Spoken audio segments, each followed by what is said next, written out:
Section 1. Hey guys, tonight we're going to explore some timeless Zen stories that have helped people find peace and relaxation for centuries. If your mind's been racing all day, these tales might gently pull you back to the stillness waiting within. Imagine the warmth of a quiet room, a soft hum in the background, and the faint scent of tea leaves drifting through the air. In our busy lives, it's easy to forget that calm isn't out there. It's already yours to uncover.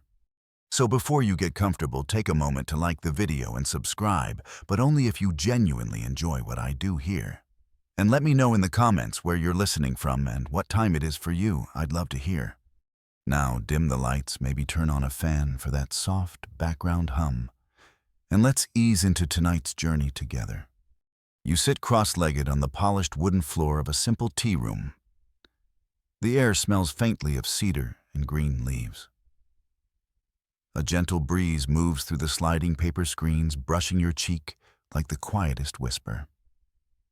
Before you, a Zen master pours steaming tea into two delicate porcelain cups, one for himself, one for you.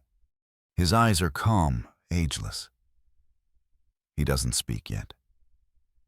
Instead, he watches as the pale amber liquid fills the space between you both. You notice the sound, the soft stream of water against porcelain, soothing like a distant brook. You reach for your cup, but hesitate. Your hands are already full. You're clutching a small satchel you brought with you, filled with things you thought you'd need. Notes, questions, maybe even a few tiny fears you weren't ready to admit. The master sees you holding onto that bag, and with a faint smile, he asks, "Why do you carry so much?" You open your mouth to explain, but before words come, he begins to pour tea into your cup, slowly, steadily, until the liquid touches the rim, and then he keeps pouring.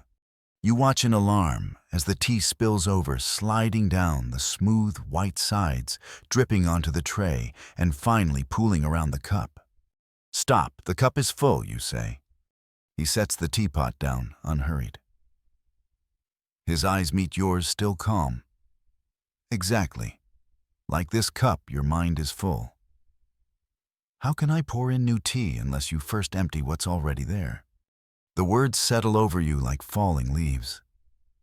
You glance at your satchel, your hands gripping it tighter. How much are you carrying, really? How many thoughts, regrets, and plans have you stuffed inside, thinking they'd keep you safe? The master picks up his own cup, blows gently across the surface, and takes a slow sip. Letting go isn't losing. It's making room for something better. His voice is soft but steady, like ripples across a still pond. You set the satchel down. Your fingers tingle oddly light, as if even that small action has lifted a weight you hadn't noticed pressing on your chest. The master gestures toward the cup in front of you. Now, drink. But drink with both hands, not one hand on the cup and the other holding something else. The tea will taste different.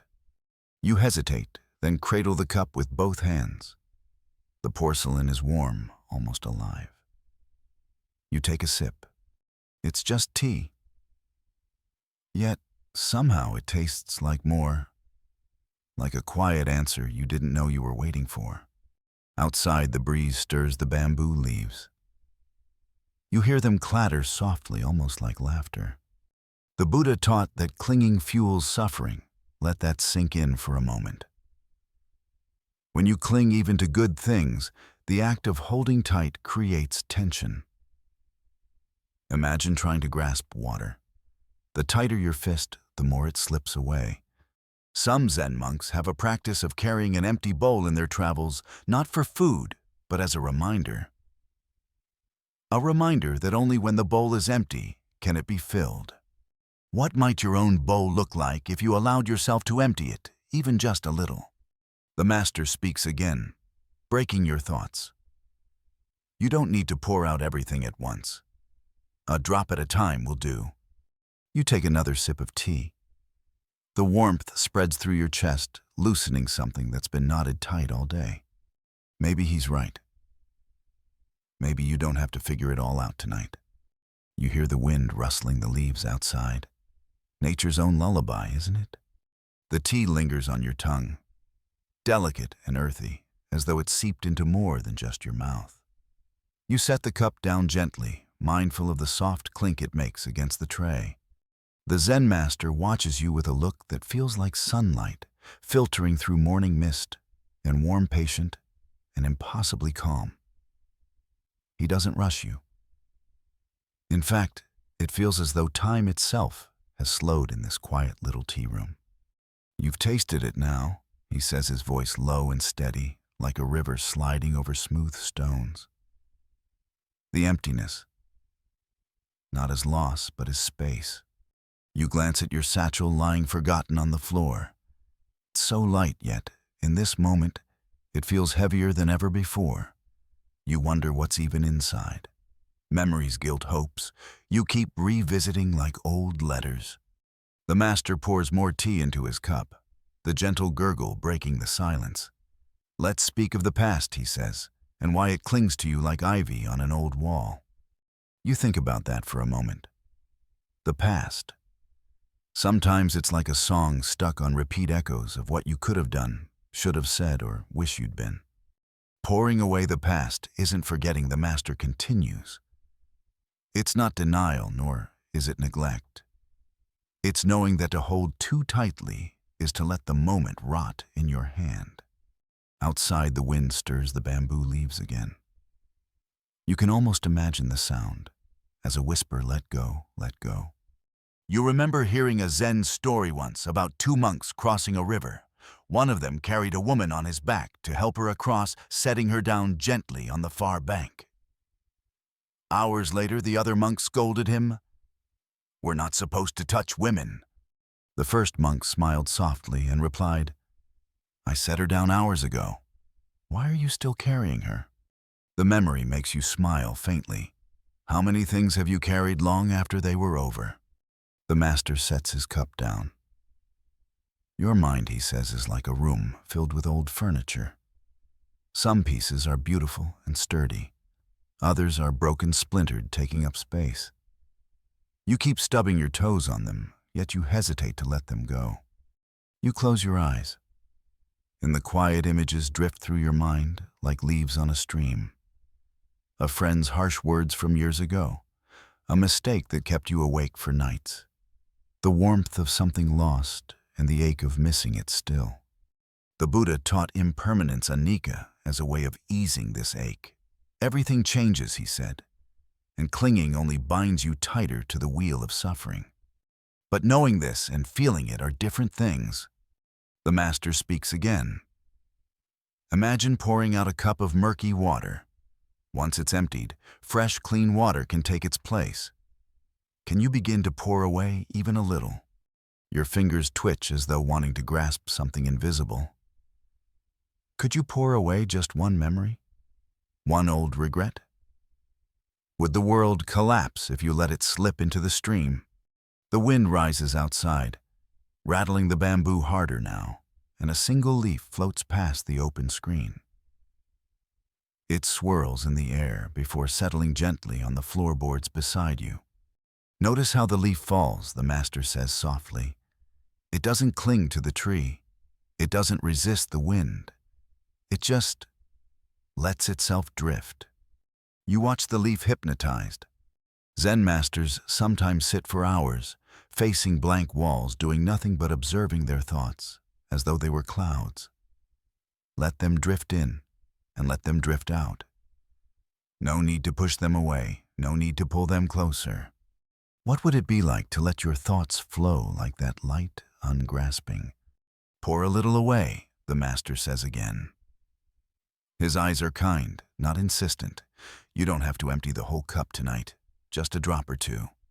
You exhale slowly, as if testing the idea, and in that exhale, something tiny loosens a faint knot unraveling somewhere deep inside. The tea still feels warm in your belly. Outside, the wind quiets again, leaving only the sound of your own breathing and the faint hum of crickets in the distance.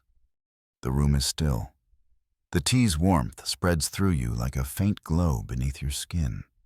You trace the rim of the porcelain cup with your fingertip, noticing how smooth it feels, how delicate. The Zen master studies you for a moment, then reaches beside his cushion and lifts a small, flat stone into view. It fits neatly in his palm, gray and weathered like it's been carried for many years. "Here," he says, holding it out.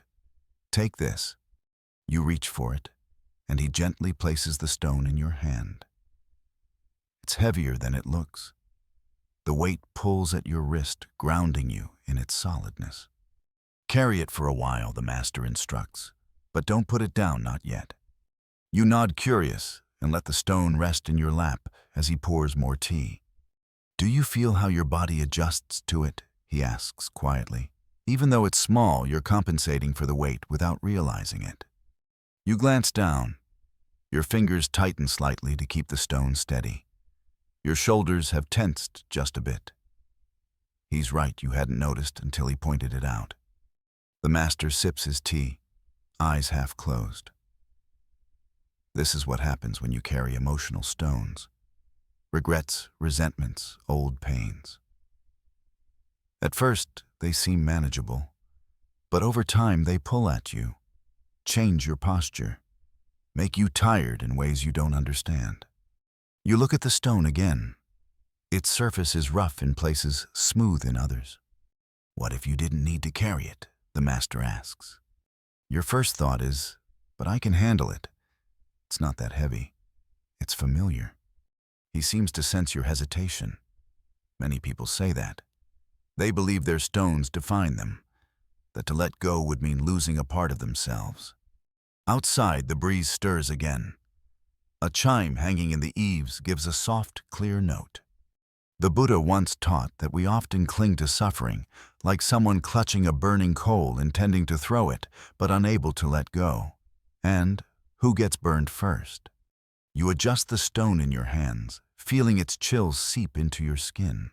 It's strange how even something this simple can become a burden so quickly. Monks in training sometimes carry buckets of water across the monastery grounds, the master says. But the lesson isn't about strength. It's about noticing when the weight becomes unnecessary. One novice carried his bucket long after delivering water, not realizing it was empty. He grew tired and frustrated until a teacher asked, "Why do you still carry what no longer serves you?"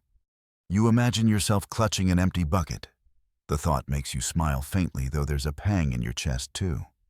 "What stones are you carrying?" the master asks. "Are they still needed?" You sit with the question for a long moment. A few memories rise up like bubbles in a still pond. Words spoken in anger, promises broken, dreams that never quite unfolded. Zen doesn't demand that you drop all stones at once, the master says gently, but even placing one down can change everything. Your fingers loosen slightly around the stone. It feels heavier now, as though your body has grown tired of holding it. "Try this," he suggests. "Lift it above your head for a few seconds." You obey, raising the stone. Your arms ache almost immediately. "Now, place it back in your lap." You do. The weight hasn't changed, but the relief in your muscles is undeniable. "Did the stone get lighter?" the master asks with a knowing smile. You shake your head. "No, but it feels lighter." "Exactly," he says.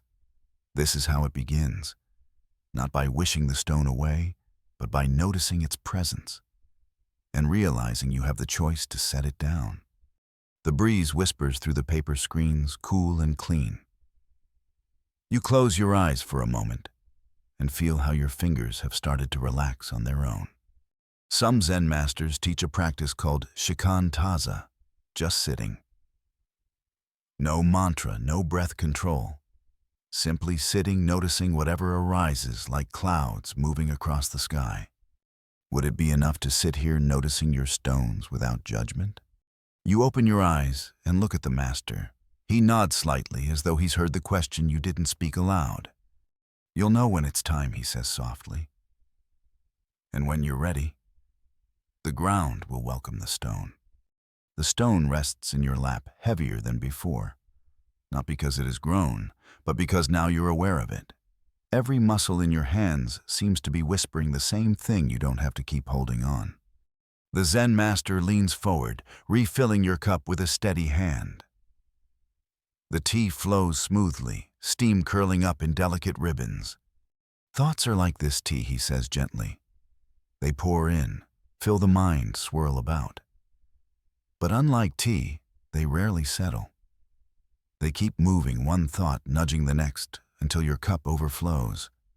You nod, tracing the smooth edge of the porcelain cup. Do you know the practice of watching thoughts? The master asks. You shake your head, curious. Imagine sitting beside a stream, he begins.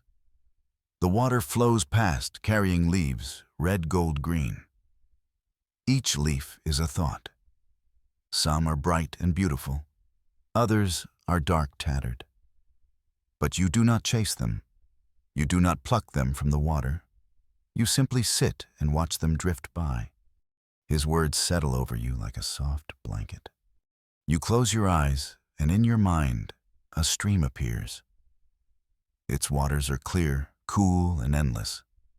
Leaves float past a memory from childhood, a lingering worry about tomorrow, a question about what's for dinner. They glide on the surface, twisting, spinning, and moving out of sight. The master speaks softly, his voice almost a whisper now. This is how we begin to let go, not by forcing thoughts away, but by seeing them for what they are passing. A Zen monk once said, "Thoughts are visitors. Let them come and go. Just don't serve them tea." You smile faintly at that. How many times have you invited thoughts and seated them at the table and let them stay all night?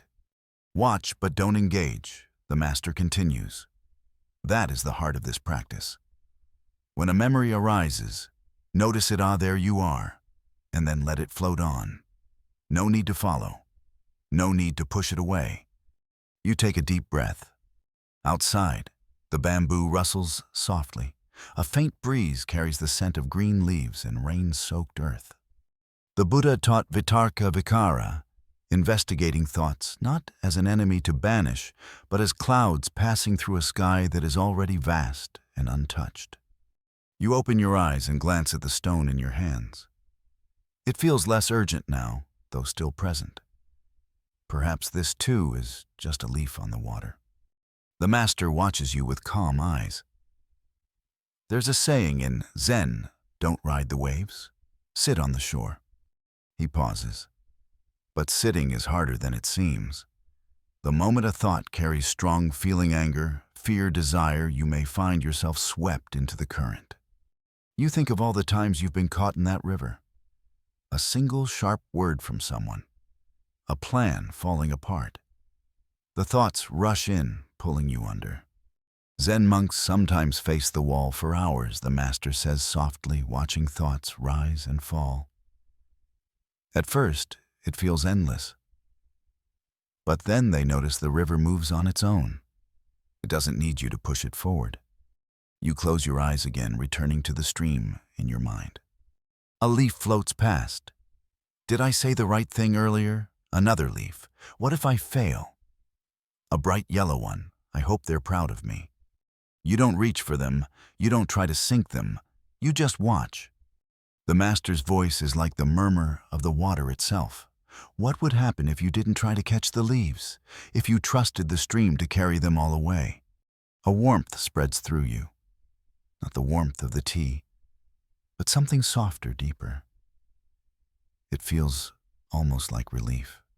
Outside, a bird calls. The sound rises and falls, then fades into silence again. Your mind doesn't need to be a battlefield, the master says. It can be a garden, or a stream, or even an empty sky. You open your eyes and look at him. And if a thought feels too heavy, you ask quietly. He smiles. Then let it float by as a stone. Even stones can be carried by water given enough time. You glance down at the stone still resting in your lap. For a moment, you almost imagine it floating light as a feather drifting downstream with all the other leaves. Try this tonight, the master suggests. When a thought comes, whisper to yourself, this is just a leaf on the stream. See what happens. The breeze moves through the room again, rustling the paper screens. You feel it against your skin, cool, clean, and fleeting. Maybe you don't need to catch the leaves after all. The stone is still in your lap, but now it feels softer somehow, as though holding it has become less of a task and more of a lesson. You run your thumb over its surface, tracing the little cracks and smooth patches. The Zen master notices and gives you a small, knowing smile. He reaches behind him and brings out a porcelain vase. It's beautiful, tall, slender, painted with delicate blue cranes and reeds. But you notice right away that fine golden lines run along its surface, webbing through the porcelain like veins. It broke long ago, the master says, turning it gently in his hands, shattered into pieces. But instead of discarding it, I mended it with gold. The lines gleam faintly in the light, making the vase look even more precious than it must have when it was whole. This is a Japanese practice called kintsugi, he explains softly. It means golden joinery. When something breaks, we don't hide the cracks. We fill them with gold. The brokenness becomes part of its story and part of its beauty. You gaze at the vase. It feels strange, even comforting, to think that something could be more beautiful for having been broken. People, the master continues, are not so different. You think about that, about the parts of yourself you've tried to hide, the mistakes, the hurts, the moments when you didn't measure up, about how much time you've spent wishing they could just disappear. The master sets the vase down between you. When a vase shatters, there's no use trying to pretend it was never broken. But there is use in seeing what new form it might take. Outside, the wind stirs the bamboo again. The rustling sound seems to echo through the room, soft and steady. The Buddha taught that suffering and impermanence are woven into the fabric of life. Nothing remains untouched, not even the strongest stone or the most delicate vase. Yet, in the very breaking, there is a chance for awakening. Zen doesn't tell you to erase your scars, the master says, his voice low and calm. It asks you to honor them, to see the gold that flows through the cracks. You close your eyes and let your thoughts drift. In your mind's eye, you see a younger version of yourself, naive, eager, and so certain of how things would turn out. Then come flashes of the times it all fell apart. Words spoken in anger, doors slammed shut, chances missed. Each memory feels like a crack. But then in this vision, you see golden light seep into those cracks. Slowly, carefully, they fill and harden until the fractures gleam like rivers of sunlight. Perfection is a heavy stone to carry, the master says. What if you didn't have to? You open your eyes. The stone in your lap feels different now. Not lighter exactly, but less like a burden. There's a Zen story about a student who asked his teacher, "What do I do when I fall?" The teacher replied, "Get up." "And what if I fall again?" "Get up again." The student frowned. "But how long can this go on?" The teacher smiled. "Until you stop falling." The master's voice pulls you back to the room. We all fall, again and again. But each time the cracks let in a little more light. You run your fingers over the stone once more. Maybe it doesn't need to be perfect. Maybe neither do you. Outside, a single bird sings a high, lilting note that fades into silence. You feel your breath slow deepening without effort. The master pours more tea into your cup. When you drink this time, he says, taste it as though it's your first sip and your last. Feel how precious that is. You lift the cup with both hands and take a slow drink. The tea is warm and earthy, with a faint floral sweetness you hadn't noticed before. This moment, the master says softly, is whole, even with its cracks. You set the cup down and watch as the steam curls upward, disappearing into the still air. Perhaps the cracks are not flaws to be hidden, but invitations to see beauty in new ways. The tea's warmth lingers in your chest as you set the cup gently back on the tray. You notice how light your hands feel now, empty and resting on your knees. For a moment, you just sit there, palms relaxed and open, as if they're learning how to exist without holding on to anything. The Zen master watches you with calm eyes, then holds up his own hand. His fingers curl into a tight fist, knuckles pale under the pressure. This, he says quietly, is how most people move through life. You watch as his hand trembles slightly from the strain. We clutch, he continues. We hold tight to ideas, to people, to moments, as though they might slip away. And in that clutching, we suffer. He unfurls his fingers one by one until his palm opens. The trembling stops. But look, when we release, the hand is free. It can give, it can receive, it can rest. You mirror him, lifting your own hand, and noticing how natural it feels to curl your fingers inward, gripping the air, and yet how unfamiliar it feels to open them again. What is it you're holding on to? He asks gently. The question catches you off guard. You think for a moment. Maybe it's a dream you can't quite let go of, one that hasn't come to life, no matter how hard you've tried. Or perhaps it's an old relationship, frayed and faded, but still taking up space in the corners of your mind. Clutching isn't always obvious, the master says, breaking the silence. Sometimes it feels like love, like care, like passion.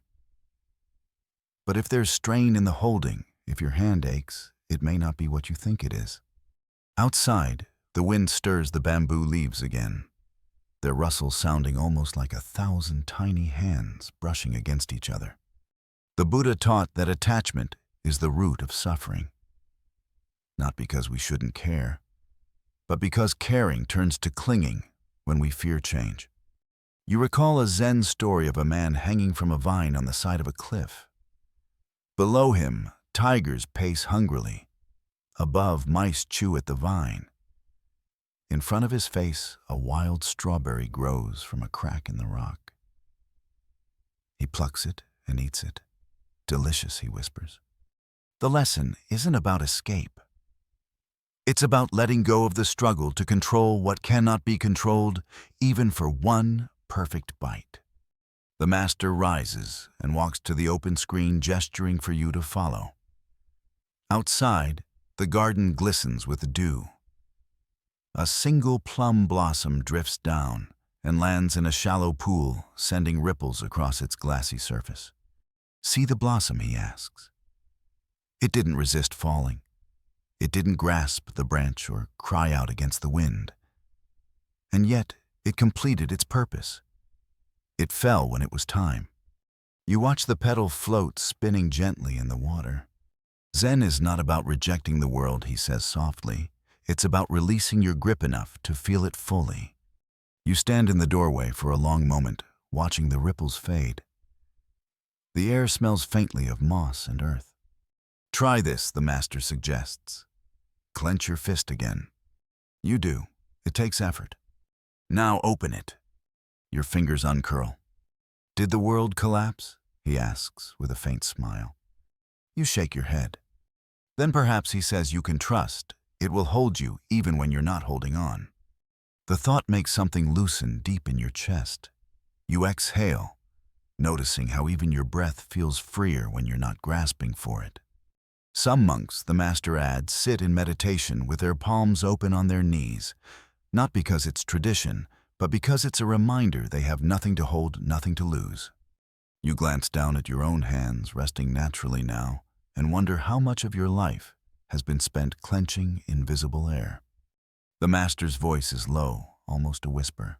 What would happen if you released the need to control just for this moment? Outside, a bird flutters from one branch to another, letting the wind carry it without resistance.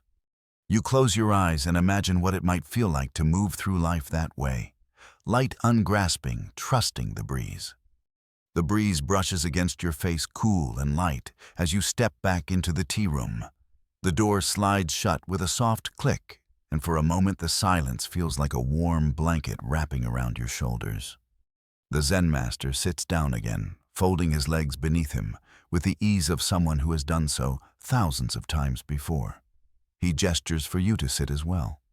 "You've loosened your grip," he says, his voice calm but with the faintest smile. "Now let's see what it means to open your hand." He holds his own palm up, fingers spread gently apart. When your hand is closed, it cannot receive. And when it cannot receive, it also cannot give. You look down at your own hand still resting loosely in your lap. It feels strange to imagine it as anything other than yours, a tool, an extension of your will. But the master seems to see something more. Imagine, he says softly, that your hand is a vessel. Not just for taking, but for passing things along. When it's open, things flow in and flow out. He picks up the teapot and begins pouring tea again. His movements slow and deliberate. The liquid arcs in a thin, glistening stream. "You see this tea?" he asks. It flows because the pot tips forward. If I kept it upright, clinging to the idea of saving it, it would remain trapped inside, unshared, stagnant. The cup fills steam curling into the air. But because I let it pour out, it can warm your hands. It can soothe your throat.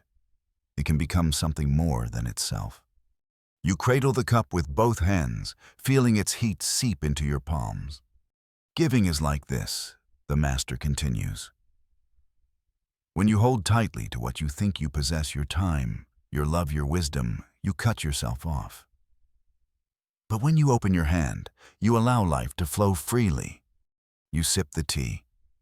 Its warmth spreads through you. And for a brief moment, you almost imagine it as sunlight moving through glass. The Buddha once taught about dana, the practice of generosity. But not only in grand gestures or offerings. True giving, he said, begins in the heart. Even a smile, a kind word, is a form of dana. The master watches you as though reading your thoughts. You don't have to empty yourself entirely, he says. But try holding your gifts lightly. Let them pass through you like a breeze through open windows. You recall a story of a Zen monk famous for his generosity. One day, a traveler thanked him for his kindness. The monk smiled and replied, "When you drink from a flowing stream, do you thank the stream? It only gives because it cannot help but give." Perhaps this is what the master means. Now think, he says softly, of all the times you've resisted receiving. Compliments you brushed off. Help you declined. Moments when you thought, "I don't deserve this."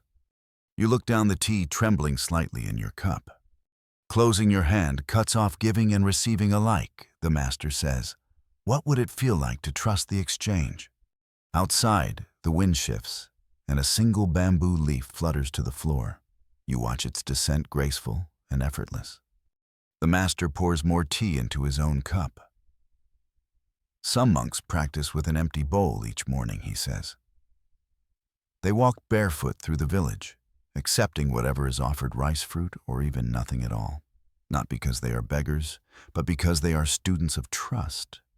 You imagine walking like that, hands open, not demanding, but ready to receive. You don't have to become a monk, the master says with a gentle laugh. But perhaps you can let one thing in today. A smile, a kind word, even your own breath. You inhale slowly, feeling how your chest rises to meet the air without effort. This breath, he whispers, is a gift, one you neither force nor control. You simply allow it. You exhale, your fingers uncurling slightly in your lap. The master lifts his cup in a small gesture of acknowledgement. An open hand is a hand at peace, he says. The breeze stirs again, and for a brief moment you feel as though you too are part of that flow. Neither clinging nor pushing away, but simply allowing yourself to be here, in this moment, with tea warming your palms and quiet filling your chest. What might your life feel like if you moved through it with open hands? The room grows quieter as the tea cools in your hands. The faint scent of roasted leaves lingers in the air, warm and earthy. Outside, the wind sighs through the bamboo grove, and you hear the gentle clatter of stalks brushing against one another. "Do you hear them?" the Zen master asks, softly, his eyes fixed on the swaying green outside. You listen carefully. The bamboo moves with the wind, not resisting, not snapping, just bending gracefully as each gust passes through. The bamboo teaches us something vital, the master says. It bends, but it doesn't break. It surrenders to the wind, and in that surrender, it survives. You glance outside, watching the slender stalks rise and fall with the breeze. They seem almost alive, dancing in their own quiet rhythm.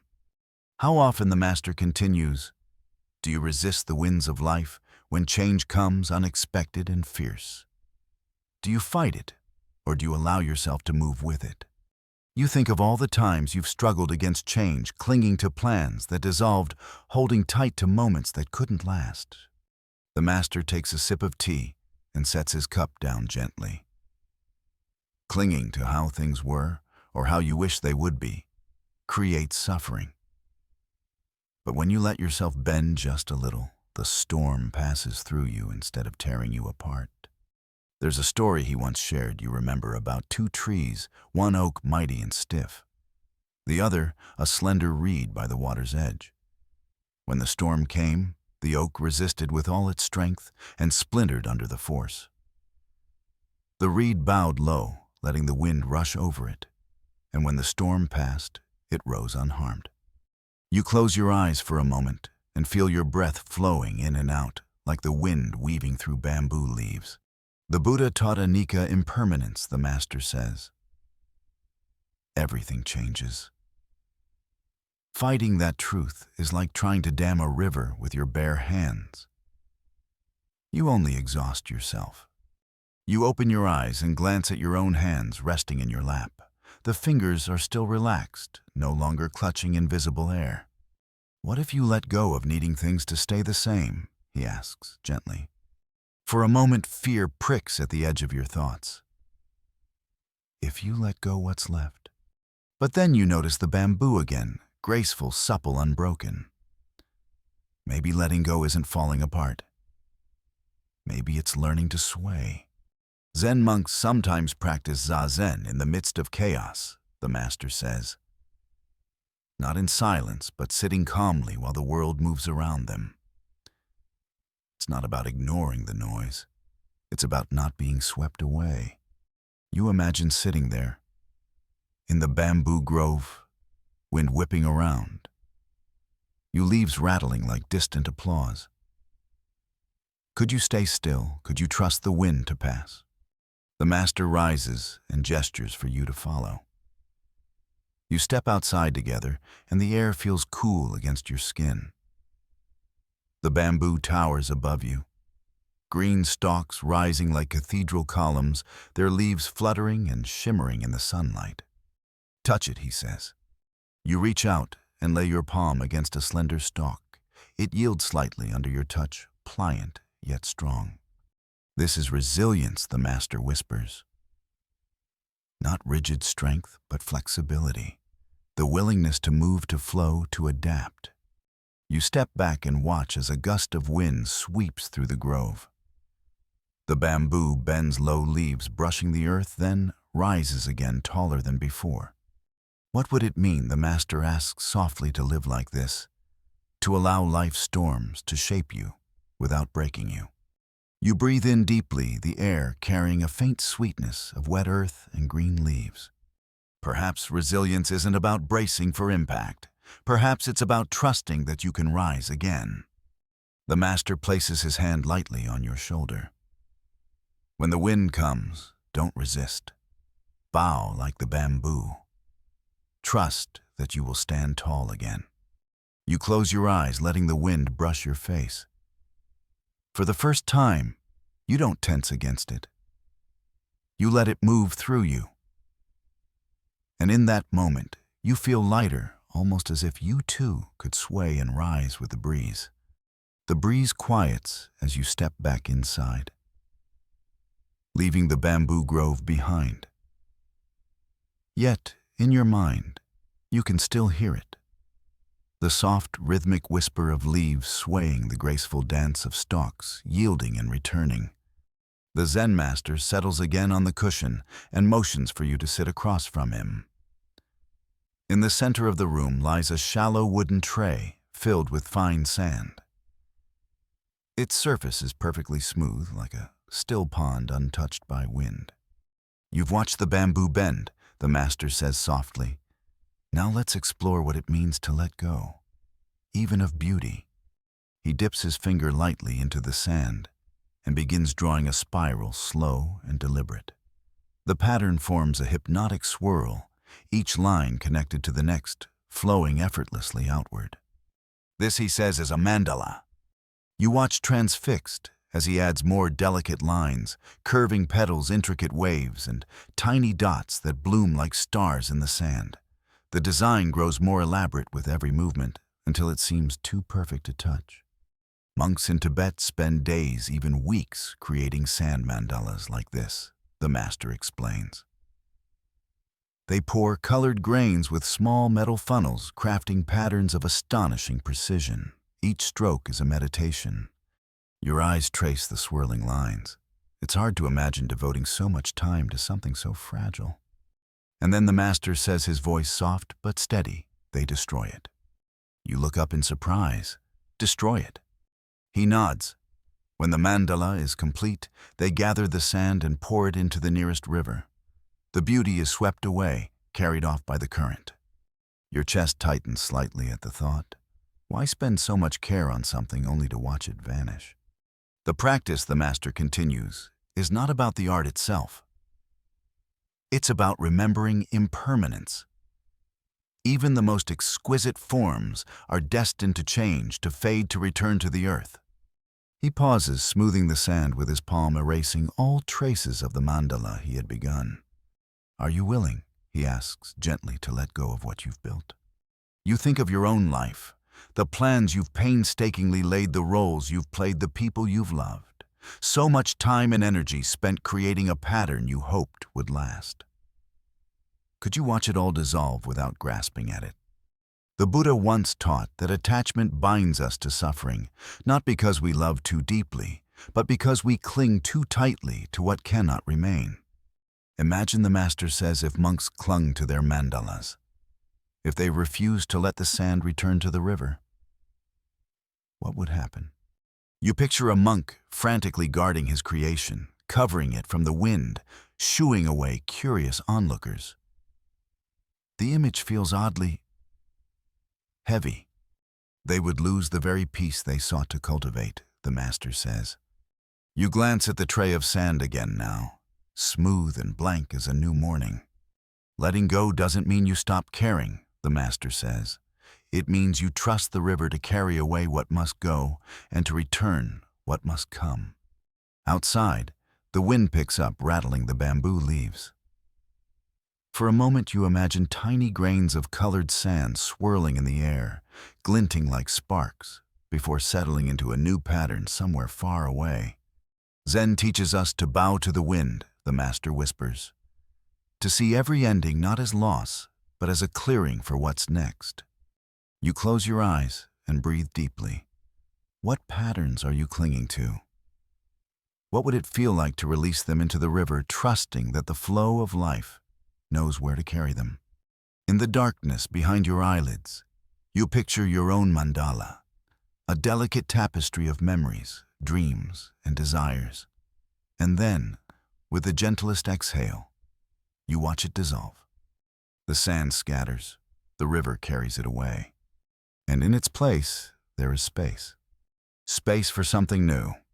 Space for stillness. Space for you. The smooth sand in the tray reflects a faint glow from the lantern above its surface, as calm and blank as a clear mind. You feel the quiet in the room settle into your chest, soft and steady like a sleeping heartbeat. The Zen master pours the last of the tea into your cup and sets the empty pot aside.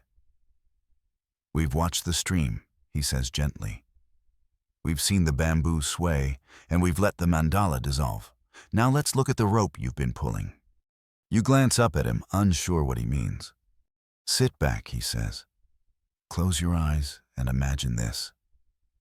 You're standing at the edge of a great chasm. Across from you stands a figure angry, shouting, tugging at a rope. You realize the rope is in your hands too. You've been in a tug-of-war for as long as you can remember. You let the image form in your mind. The rope burns in your palms as you strain against it. The figure on the other side pulls harder face, contorted with effort. The rope, the master says softly, represents your resistance. Every time you tighten your grip, the tension grows. The harder they pull, the more you pull back. And so the struggle continues. You feel your muscles tense as if the imaginary rope is real. Your jaw tightens, your breath shallows. Now the master whispers, "What happens if you drop the rope?" For a moment, fear shoots through you. If you let go, won't you lose? Won't you fall? But then you imagine your fingers loosening, the rough fibers slipping away. The rope falls slack. The figure on the other side stumbles backward, surprised. The shouting stops. Silence fills the space between you. You see the master asks, "The struggle exists only because you hold on." You open your eyes slowly and the room seems brighter somehow. Zen isn't about winning battles, the master continues. It's about realizing the battle was never necessary. There's a story he once told you about a monk being chased by a tiger. Running panicked, the monk comes to the edge of a cliff and grabs a vine to stop his fall. Above him, the tiger growls. Below, more tigers wait. 2 mice begin nibbling the vine. In that moment, the monk sees a wild strawberry growing from the rock. He plucks it, eats it, and whispers, "Delicious." You think of how much of life feels like that, hanging on for dear life, tugging at ropes, surrounded by imagined tigers. How often have you missed the strawberry? The Buddha taught dukkha, suffering, the master says. But he also taught the end of suffering. And sometimes it begins by releasing the rope. Outside, the wind stirs again, and a few bamboo leaves drift past the open screen. One catches on the edge for a moment before the breeze frees it and sends it spinning into the garden. "What ropes are you holding on to?" the master asks softly. Your mind flickers through memories, arguments replayed over and over, grudges held tight, fears about the future that kept you awake at night. What would happen, he continues, if you let the rope fall not in defeat, but in trust, that the ground beneath you will hold, that the river will carry you, that the wind will lift you. You glance down at your hands, fingers resting open and still. There is a Zen koan, the master says, that asks, "When you let go, where are you?" The question lingers in the air like incense smoke curling softly toward the ceiling. You close your eyes again and picture the rope slipping from your grasp, falling into the chasm below. Your palms tingle with relief. And for the first time in a long time, there is no tug, no tension, just space. The space feels strange at first, vast, unknown. But then a deep calm spreads through you like sunlight warming stone. You open your eyes. The master smiles faintly. Dropping the rope doesn't mean the wind stops blowing, he says. It means you stop fighting it. You hear the rustle of bamboo leaves outside and notice how effortlessly they move. Perhaps they too have let go. The tea room feels softer now, as if the very air has exhaled. Your hands rest loosely in your lap, and for the first time all evening, you feel no urge to fidget or adjust your posture. The rope, though, imagined, left behind a lightness in your palms that surprises you. The Zen master's eyes rest on you, calm and unhurried.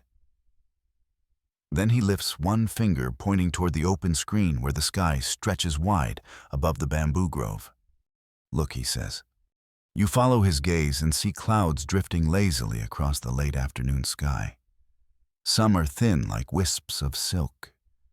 Others are thick, heavy with the promise of rain.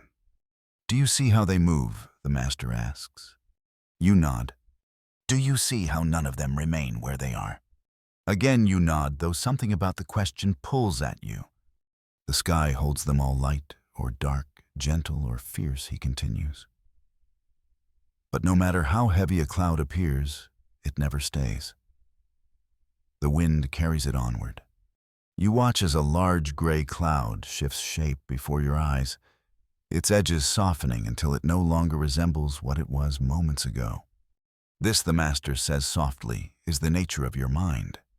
Thoughts come and go, emotions rise and pass. Even suffering, however stubborn it may feel, is a cloud. It cannot hold its form forever. You let your gaze linger on the moving sky. There's an old Zen story of a student who came to his teacher weeping. I'm in pain, he said. It won't end. I'm stuck. The teacher poured water into a cup until it overflowed. Then he set the cup outside in the sun. Hours later, the student noticed the cup was empty. See, the teacher said, nothing stays full forever, not even your suffering. The memory makes you smile faintly. Could it really be that simple? People think they are their clouds, the master says. They say, so I'm angry, or I'm afraid, as though these feelings are the sky itself. But you are not the cloud. You are the sky. The words settle over you like a warm breeze. Even when the clouds are thick and dark, the master continues. The sky remains unchanged, vast, open, untouched. You glance inward, searching for that sky within yourself. Beneath the shifting thoughts and tangled emotions, is there something steady? The master pours a little more tea into your cup, the sound gentle and soothing. Try this, he says. When a thought or feeling rises, whisper to yourself, this too is a cloud. Let it drift. You close your eyes and picture your mind's sky. A thought appears, something you forgot to do earlier today. It floats past like a tiny white puff, soon dissolving into blue. Then a heavier one. An old regret rises like a storm cloud, gray and dense. For a moment you feel your chest tighten. But instead of clutching it, you whisper silently, this too is a cloud. Let it drift. In your mind, the wind picks up. The cloud moves slower than the others, but still moving.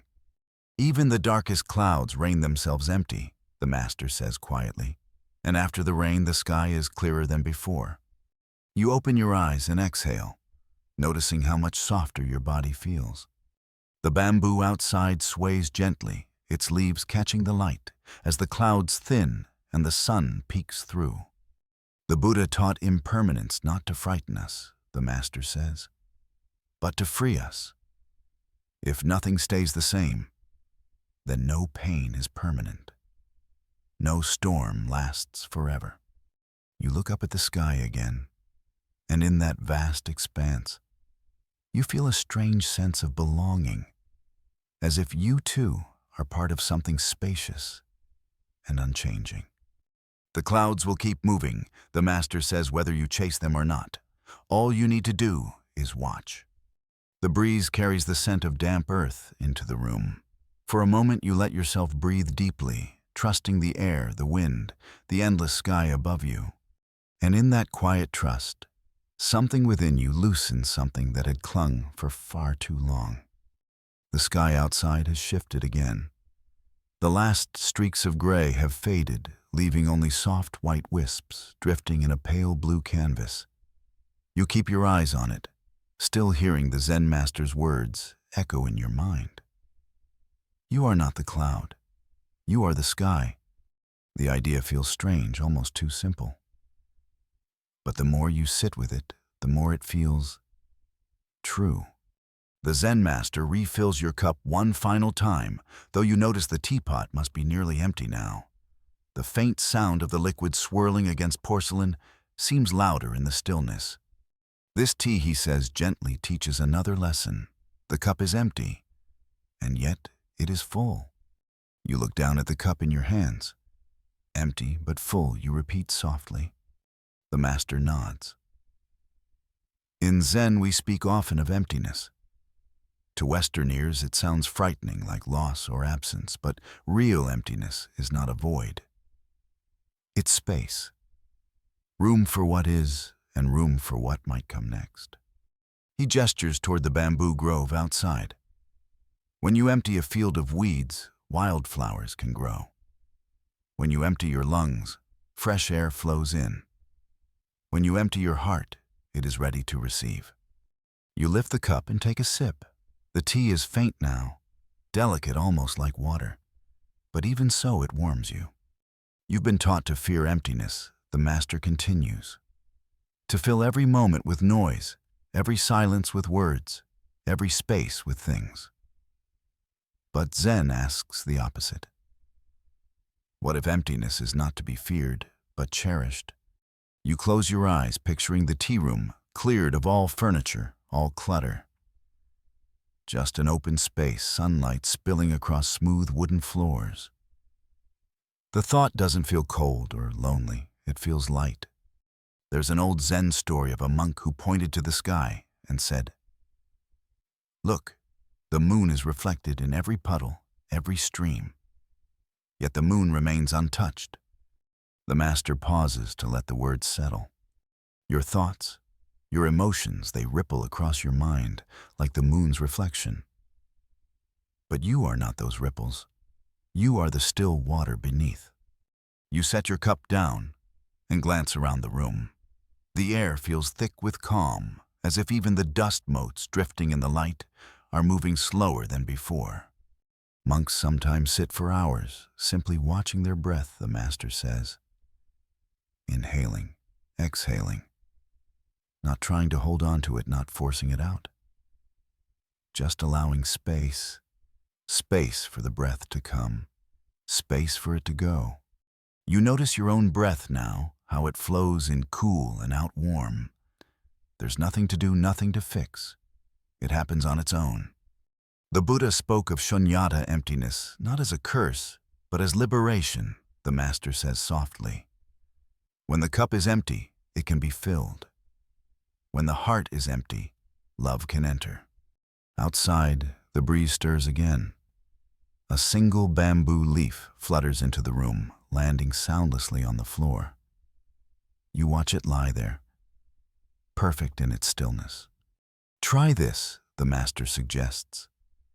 Tonight as you lie down, don't fill your mind with plans or worries. Imagine it as an empty field under the stars. Let the night sky pour in. You close your eyes and imagine that field vast, quiet, endless. For the first time in a long time, you feel no urgency to plant anything there. What if emptiness isn't lacking? What if it's readiness? Empty, the Master says, but full. The words hang in the air like a bell's fading ring. You breathe deeply, and for a moment, you feel like the teacup itself, simple, unadorned, holding nothing. And in that nothingness, everything. The tea room feels vast now, though nothing has physically changed. It's as if the air itself has expanded, as though your breath has carved open a space inside you that wasn't there before. The Zen Master places the empty teapot aside and folds his hands in his lap. For a long moment, he says nothing, letting the quiet settle like a soft mist. Then his eyes meet yours with a calm that feels as deep as a still pond. You've seen the sky, he says softly. You've felt the weight of the stone, watched the stream, and tasted the fullness of emptiness. Now let's walk through the gate. You tilt your head slightly. What gate? He raises one hand and points not outward, not toward the door, not toward the bamboo grove, but inward, his finger pressing gently against his own chest. This gate, he whispers, the one that opens only in. You follow his gesture and glance down at your own chest. There is no gate, of course, yet something in you stirs at the suggestion. Most people, the Master continues, spend their lives searching for peace out there. In new places, new faces, new accomplishments. They keep walking outward, hoping to find a gate in the world that leads them home. He pauses, eyes softening. But Zen teaches that the only real gate opens inward. Until you walk through it, every journey will leave you wandering. A breeze stirs outside, rustling the bamboo leaves with a sound like hushed voices. "Do you know why monks sit facing blank walls for hours at a time?" the master asks. You shake your head. They're not looking for answers in the world, he explains. They're watching their own minds. Every thought, every longing, every fear, they let them rise, let them pass. And eventually, they see the gate. You sit silently, the image forming in your mind. A plain wooden door, weathered with age, hidden somewhere deep within yourself. There's a koan, the master says. How do you pass through the gateless gate? You blink, gateless. He smiles faintly. Yes, because there is no gate, not really. Only the illusion of one. You are already inside. You've always been. His words settle into you, quiet but heavy, like a stone dropped into deep water. You recall a time in your own life, searching, striving, hoping the next thing would finally bring the peace you longed for. A new job, a relationship, a change of scenery. And yet each one left you back where you began. What if you stopped walking outward? The master asks gently. What if you turned around? You imagine standing on a long, winding road. Behind you, a narrow path veers off so subtle, you'd almost missed it. It leads not into the world, but into yourself. The Buddha said, "Within this fathom-long body lies the world's beginning and end." The master's voice is low now, almost a whisper. To walk inward is not to abandon the world. It's to understand it. To see that every sound, every face, every moment was never separate from you to begin with. Outside, a single bamboo stalk creaks as it bends in the breeze. Try this, the master says. As you breathe, ask quietly, where does this breath come from? And where does it return? You close your eyes and follow his instruction. Inhale. Cool air enters, filling your chest. Exhale. Warmth leaves, dissolving into the quiet around you. Each breath feels like a gentle step, closer, deeper inward. There is no rush, the master says. The gate waits patiently. It doesn't lock, it doesn't judge. It only asks that you notice it. You picture the wooden door again, faint golden light seeping through its edges. Perhaps the master whispers the moment you stop searching for the key. You'll see that the door has been open all along. The breeze outside grows softer. The bamboo sways less now, as though the world itself is resting with you. You open your eyes. The tea room is the same, yet it feels transformed, spacious, luminous, alive. Maybe you've already stepped through. The tea room feels still, almost sacred. The quiet hum of life outside, the wind in the bamboo, the faint chirp of a bird slows and stretches as though time itself has softened its pace. The Zen master sits across from you, his eyes calm and steady. Then he lifts a single finger and points to the open screen. Watch closely, he says. You turn your head just in time to see a small white feather drifting down from somewhere high above the grove. It twists gently in the air, catching faint currents of wind as it descends, sometimes seeming to pause altogether before resuming its soft, spiraling journey to the earth. Notice how it falls, the master whispers.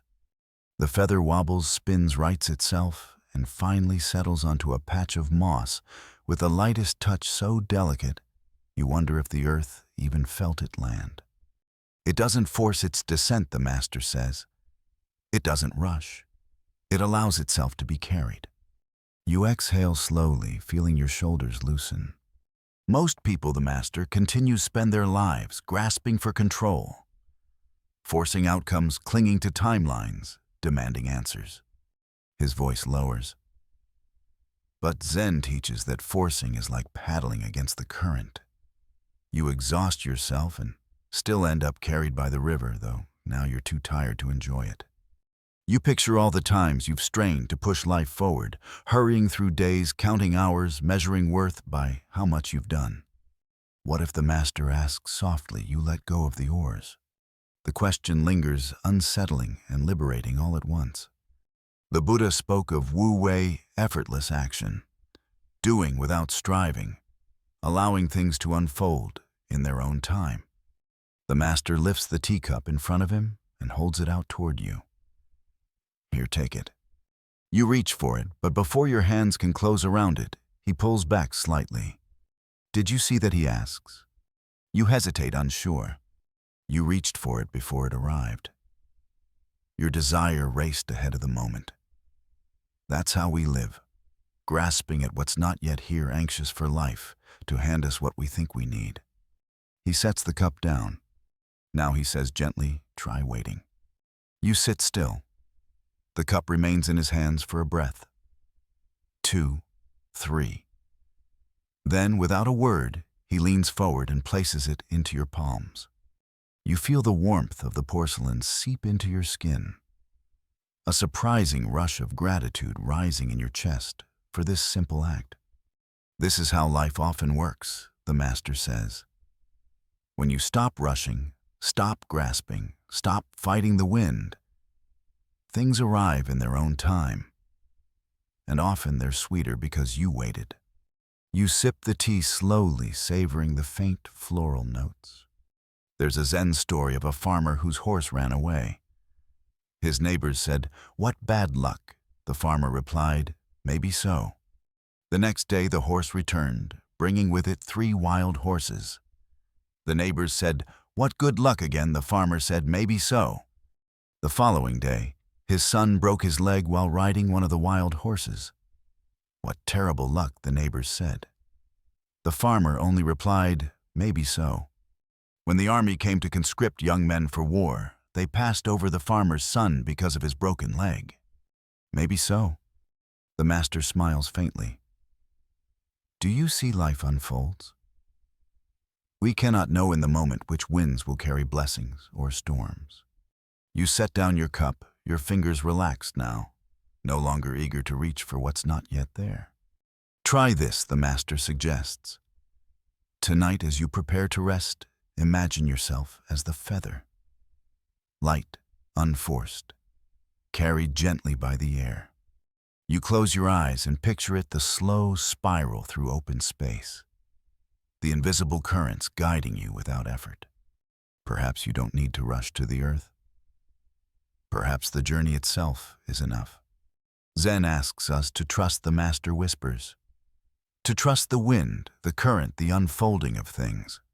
A faint breeze stirs, and for a moment, you could swear you feel yourself drifting soft and weightless, like the feather on its quiet descent. The room smells faintly of green tea and cedarwood, a subtle aroma that seems to hang in the air like a memory. The Zen master sits with his back straight, hands resting gently on his knees, as if he's waiting for the perfect moment to speak. But instead of words, he reaches for a small lacquered box. Its surface glints in the lantern light as he opens it, revealing a delicate bamboo whisk. A shallow ceramic bowl and a pouch of finely powdered matcha. We will share a tea ceremony, he says softly, not to learn a ritual, but to taste what it means to move slowly and savor life as it is. You watch as he carefully scoops the powder into the bowl, his movements precise but unhurried. Each action feels deliberate, almost sacred, as if even the sound of the bamboo scoop brushing against the ceramic has its own place in this moment. This practice, he explains, is not about the tea. It is about attention. He pours hot water over the powder and begins whisking gently, his wrist moving in a fluid, quiet rhythm. A rich green froth forms on the surface of the tea. In Zen, we say, when drinking tea, just drink tea. He sets the whisk down, cradles the bowl with both hands, and offers it to you. You take it carefully, feeling the warmth seep into your palms, The surface of the tea shimmers faintly, reflecting the dim light like a tiny green lake. You lift the bowl to your lips and take a sip. The flavor is earthy, slightly bitter with a sweetness that lingers. How often do you rush through your meals, the master asks quietly. How often do you gulp down your tea, your coffee barely tasting it before moving on? You think of hurried breakfasts, half-finished cups of coffee gone cold on your desk. Simplicity, the master continues, isn't about having less. It's about tasting more, seeing more, living more fully in each moment, no matter how small. He pours more water into his own bowl, the sound soft and soothing. There's a Zen saying, when walking, walk. When eating, eat. When sleeping, sleep. The words seem absurdly simple, yet you feel their truth sink in. How often have you walked with your mind elsewhere, eaten while scrolling on your phone? Fallen asleep with 1,000 thoughts tugging at your brain? The master takes a sip of his tea and exhales slowly. Life is not a race to be won. It's not a puzzle to solve. It's a bowl of tea meant to be held, savored, and then set down. You glance at the tea in your bowl again, noticing the tiny bubbles clinging to the edge. The faint steam curling upward like a whisper. This ceremony, he says, is not about perfect technique. It's about perfect presence. He pauses, his eyes softening. When you drink this tea, taste it as though it's the only tea you will ever drink. Let it fill you completely. You lift the bowl again and take another sip, slower this time. The tea tastes richer now, almost alive on your tongue. Zen monks practice this way with every task, the master explains. Sweeping floors, washing bowls, folding robes. Each act is a universe unto itself. You imagine moving through your own day like that, pouring all your attention into even the smallest gestures. What would it feel like to live that way? Try this, the master suggests. Tomorrow, as you sip your morning tea or coffee, put away your phone. Stop thinking about the day ahead. Just drink. Feel the warmth in your hands. Taste every note. Be fully there. Outside, the wind stirs the bamboo again, a sound as soft and rhythmic as the whisk in the bowl. You finish the tea slowly, noticing how your breath has deepened without effort. Contentment is not found in grand achievements, the master says. It's here in this bowl, in this breath, in this moment. He takes the empty bowl from your hands and places it gently on the tray. When you live this way, he whispers, every sip becomes a miracle. And for the first time in a long time, you believe him. The tea bowls are empty now, resting like small moons on the lacquered tray. A faint breeze stirs the room, cool and light, carrying the sound of bamboo leaves whispering outside. The Zen master sits in silence for a moment, hands folded gently in his lap. Then he speaks, his voice soft but clear. Now let's talk about waves. You tilt your head slightly, intrigued. Your mind, he begins, is like the ocean. On its surface, waves rise and fall, some small and gentle, others towering and fierce. Thoughts, emotions, desires, they are the waves. He pauses, letting the image settle in your mind. Most people mistake themselves for the waves. When anger rises, they say, I am angry. When sorrow comes, they say, I am sad. They are tossed about by every crest and trough, never realizing. He leans forward slightly. You are not the waves. You are the ocean. The words land softly, yet they send a ripple through you. Beneath the surface, the master continues, there is a vast stillness. Deep down, no matter how wild the storm above the ocean, remains calm. You close your eyes, picturing that stillness, a place untouched by the churning waves, silent and vast. Zen practice is learning to rest in that depth, the master says. To let the waves rise and fall without being swept away. There's a story he once told of a monk who sat beside a lake on a windy day. The water's surface churned, reflecting nothing but chaos. But as the wind stilled, the lake became clear and calm. perfectly mirroring the moon above. You see, the master says the moon was always there. The chaos was only on the surface. You open your eyes and glance at the bamboo grove outside. The wind has eased now, and the slender stalks sway gently, no longer thrashing. Most of us fight the waves, the master says. We try to flatten them to still the surface by force. But waves are not the enemy. They are the nature of water. Just as thoughts and emotions are the nature of mind. He lifts his hand and makes a gentle wave motion with his fingers. Watch them, let them rise, let them fall. They always pass. You breathe deeply, sensing the truth in his words. How many times have you been caught in storms convinced they would never end? Yet here you are. Each one eventually passed. The Buddha taught impermanence not just of things, but of feelings, the master says. Joy comes and goes. Anger comes and goes. Even fear does not linger forever. He gestures to the space between you. Try this. Imagine your emotions as waves. The next time one rises, don't fight it. Don't dive into it either. Just watch. Say to yourself, a wave is rising. A wave is falling. You close your eyes and try it now. In your mind, a wave begins to swell, a familiar worry tugging at the edges of your calm. You don't push it away. You don't let it pull you under. You simply watch. Rising, falling. The wave softens, dissolving back into the stillness beneath. The master's voice is quieter now, almost like a lullaby. When you stop clinging to the waves, you notice the moon. Its reflection appears clear and perfect.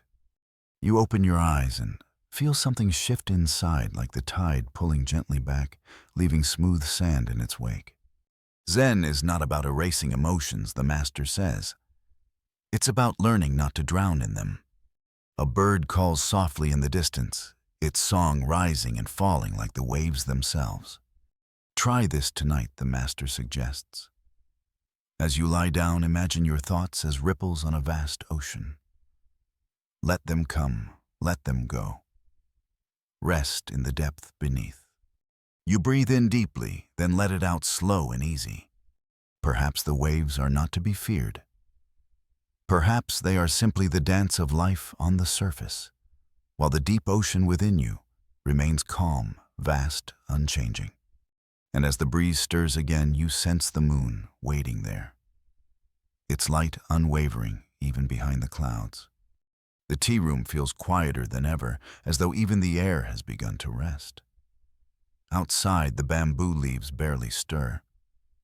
Their rustling, so constant before, has faded into a hushed stillness, the kind you only notice when the world exhales. The Zen master stands slowly, his movements smooth and deliberate. Come, he says softly. Let's step into the garden. You rise and follow him through the sliding paper screen. The air outside is cooler now, carrying the faint scent of moss and damp earth. The garden spreads out before you, simple and serene. A few stone lanterns, patches of soft green moss, and a still pond reflecting the muted light of the sky above. No bright flowers, no elaborate pathways, only space and quiet. The master stops at the edge of the pond. This, he says, is the silent garden. You glance around, listening. Apart from the faint trickle of water from a bamboo spout, there is no sound. Even the birds seem to have stilled their voices. In this place, the master continues, nothing clings. The moss does not cling to the stones. The water does not cling to the leaves that float upon its surface. Everything simply rests. He gestures for you to sit on a flat stone near the water's edge. You've learned about letting go, he says gently. You've seen how the waves rise and fall, how the feather drifts, how the clouds pass. You nod. Now, he says, we come to stillness, not because you force the mind silent, but because you stop grasping. He kneels and picks up a fallen bamboo leaf, holding it up to the light. This leaf does not cling to the branch. It does not struggle to stay aloft. And yet, it is no less whole, no less itself. You watch as he sets the leaf on the pond. It floats gently, carried by tiny ripples, not resisting, not striving. This is how your mind can be, the Master says. When you stop clinging to thoughts, to feelings, to what should or shouldn't be, there is peace. You close your eyes and listen to the faint sound of water trickling. In your mind, the garden unfolds, soft moss underfoot, cool stone beneath your palms, and a vast quiet that seems to hum within your chest. The Buddha once taught that grasping is like a hand clenching tightly around water. The harder you squeeze, the more it slips away. But when you open your hand, the water rests lightly on your palm. Zen asks nothing of you here, the Master says. No goals, no achievements, no effort. Just sit, just breathe, just be. You take a slow breath, feeling how your chest rises and falls without thought. Monks often say the Master continues in the still garden, all flowers bloom. Not because we plant them, but because we finally stop pulling at the soil. A faint breeze moves across the pond, sending gentle ripples outward. The floating bamboo leaf drifts in slow circles, graceful in its simplicity. Try this tonight, the Master whispers. As you lie in bed, imagine yourself sitting in the silent garden. Feel the stillness within you, not as emptiness, but as fullness, as enoughness. You open your eyes and glance around. The garden remains unchanged. The stones, the moss, the water, they've been here all along, waiting patiently. Peace does not come from controlling the garden, the Master says. It comes from realizing it was never in chaos. The sky above begins to deepen, soft blue fading into muted gray. A single lantern flickers to life near the path, casting a warm glow across the moss. You feel your breath slow even more, each inhale and exhale blending with the stillness around you. Perhaps this is what it means to come home, not to a place, but to yourself. The lantern's soft glow spills across the garden path, casting faint shadows that sway gently with the breeze. The Zen Master stands beside you for a long moment, his gaze resting on the still pond. The bamboo leaf continues to drift in slow, lazy circles, carried by ripples so subtle they are almost invisible. It's time to return, he says quietly, gesturing back toward the tea room. You follow him inside, sliding the paper screen shut behind you. The room feels warmer now, though no fire burns and no tea steams on the tray. It is a different warmth, a quiet one, like the memory of sunlight on your skin. The Master sits and folds his hands in his lap. Before him rests a single empty teacup. This, he says softly, is where we began. You look at the cup, its smooth porcelain surface glowing faintly in the dim light. It is simple, unadorned, and yet it feels as though it holds everything you've learned tonight. When you first arrived, the Master continues, your mind was like a cup already full, too full to hold anything new. We spoke of pouring away the past, of letting go of heavy stones, of releasing the rope. He lifts the teacup in both hands, cradling it as though it were something fragile and precious. Now you see, he says, that emptiness is not nothingness. It is spaciousness, it is readiness. You watch his fingers trace the rim of the cup. The Buddha taught that awakening isn't something added to us, the Master says. It's what remains when we let go of what we're not. It is the space that was always there beneath the clutter. The quiet in the room deepens so rich, it feels almost like sound. You think of all the moments tonight, the feather drifting down the mandala, dissolving into the river, the clouds passing across the sky, each one a reminder that nothing can be grasped forever, and that perhaps nothing needs to be. Try holding your life like this cup, the Master whispers, lightly, openly, ready to be filled, but never clinging to what was poured before. You close your eyes and imagine your own heart as an empty teacup. For the first time, you don't feel a rush to fill it. You let it be as it is, whole in its simplicity. Outside, the bamboo rustles softly like a final lullaby. When the mind is empty, the master says there is space for peace, for joy, for everything and nothing all at once. He sets the cup down with a faint clink that seems to echo through the stillness. The journey, he says gently, is not about arriving somewhere new. It's about returning to what you've always been. You exhale slowly, feeling the truth of his words settle deep in your chest. You don't need to hold on anymore, the master whispers. You're already home. The lantern light flickers softly and the air grows cooler as the night deepens. You sit in silence, your breath slow, and even your hands resting open in your lap. Somewhere outside, a single bird calls once and then falls quiet. The world is still, and so are you. And for a moment, just a moment, you feel at a peace so vast and gentle it needs no explanation. Perhaps the teacup was never empty after all. Perhaps it was always full, just not in the way you thought. The lantern's glow has softened to an amber hush, its light flickering faintly against the tea room's wooden walls. The Zen master remains still, his eyes half closed, as if he too has slipped into the calm that now fills every corner of the space. You sit there in silence, your breath slow and deep, feeling the weight of the evening settle gently into your bones, not as a burden, but as a quiet, grounding presence. Outside, the bamboo sways in the night breeze. Its whispering sound rises and falls like a distant lullaby. The air carries the cool scent of moss and rain-soaked earth, wrapping you in its gentle embrace. Listen, the master says at last, his voice softer than ever.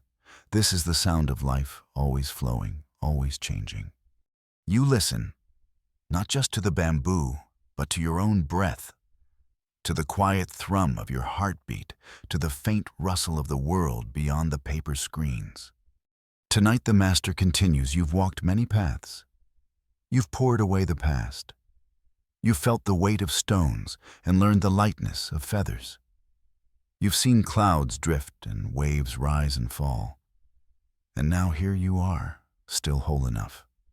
The words seem to sink deep into you, as though they've been waiting there all along. You don't need to strive anymore, he whispers.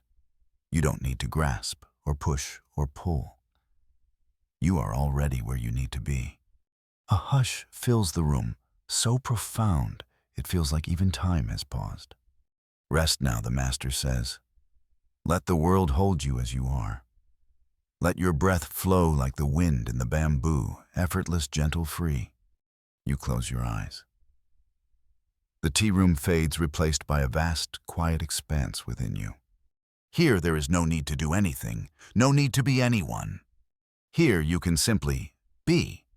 As your breath slows, feel every worry slip away like leaves floating down a quiet stream. Peace is here, always has been. Good night. May your rest be deep and your heart light. Sweet dreams. Section 1. The Temple at First Light. Awakening to stillness as the temple bells begin to chime. Hey guys, tonight we're going to explore some timeless Zen stories that have helped people find peace and relaxation for centuries. If your mind's been racing all day, these tales might gently pull you back to the stillness waiting within. Picture this. You're in a quiet mountain temple, the faint glow of dawn spilling through wooden slats, and the soft sound of temple bells rolling across the hills like ripples on a still pond. In our busy lives, it's easy to forget that calm isn't out there. It's already yours to uncover. So before you get comfortable, take a moment to like the video and subscribe, but only if you genuinely enjoy what I do here.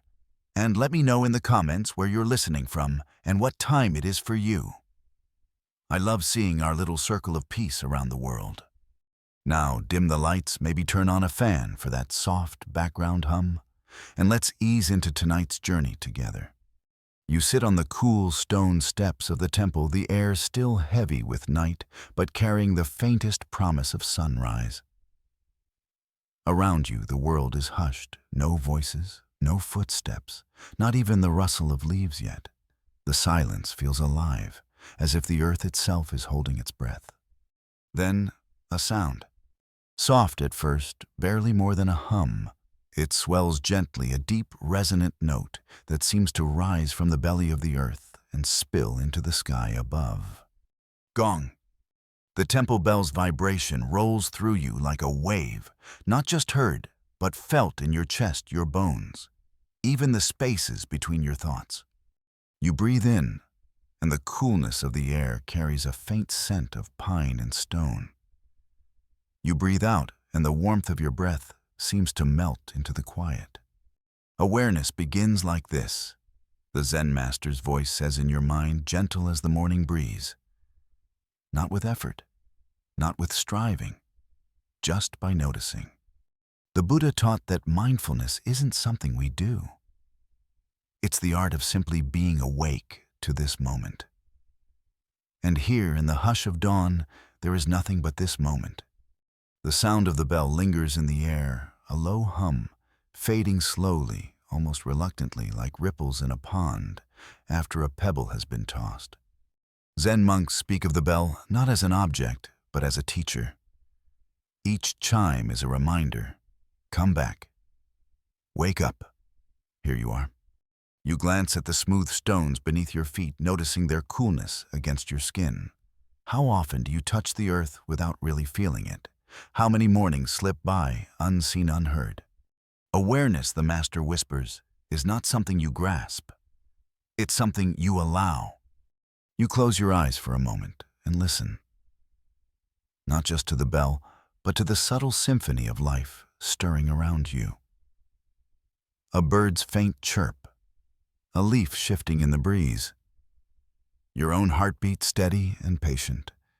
There's a Zen story about a monk who asked his master, "How do I enter Zen?" The master replied, "Do you hear the stream?" "Yes," said the monk. "Enter there," the master said. What would it feel like to enter this moment, just as it is? Another chime. Gong.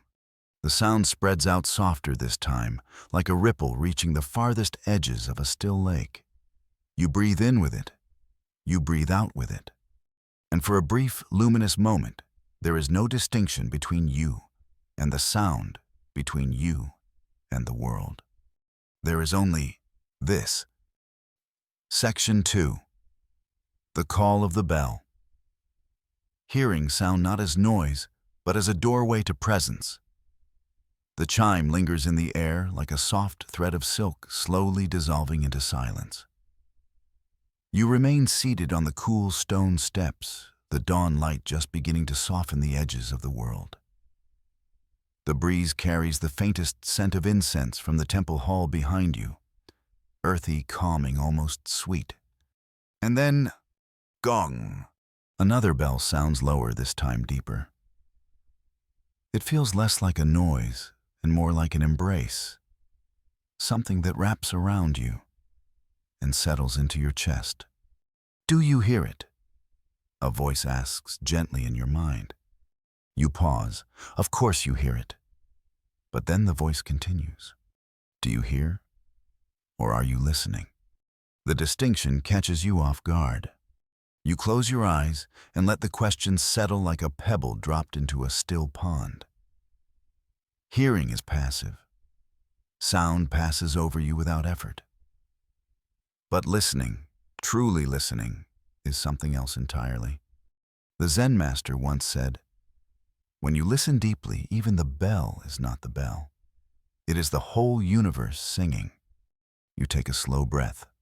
The bell vibrates through the morning air, and suddenly you're aware not just of the sound, but of how it moves, how it travels in waves, how it fills space, how it fades gently, leaving behind a quiet that hums with life. Isn't it strange how quickly we label sounds as noise? The clatter of dishes, the hum of traffic, even the voices of people we love, all dismissed as distractions. But here, the bell isn't noise.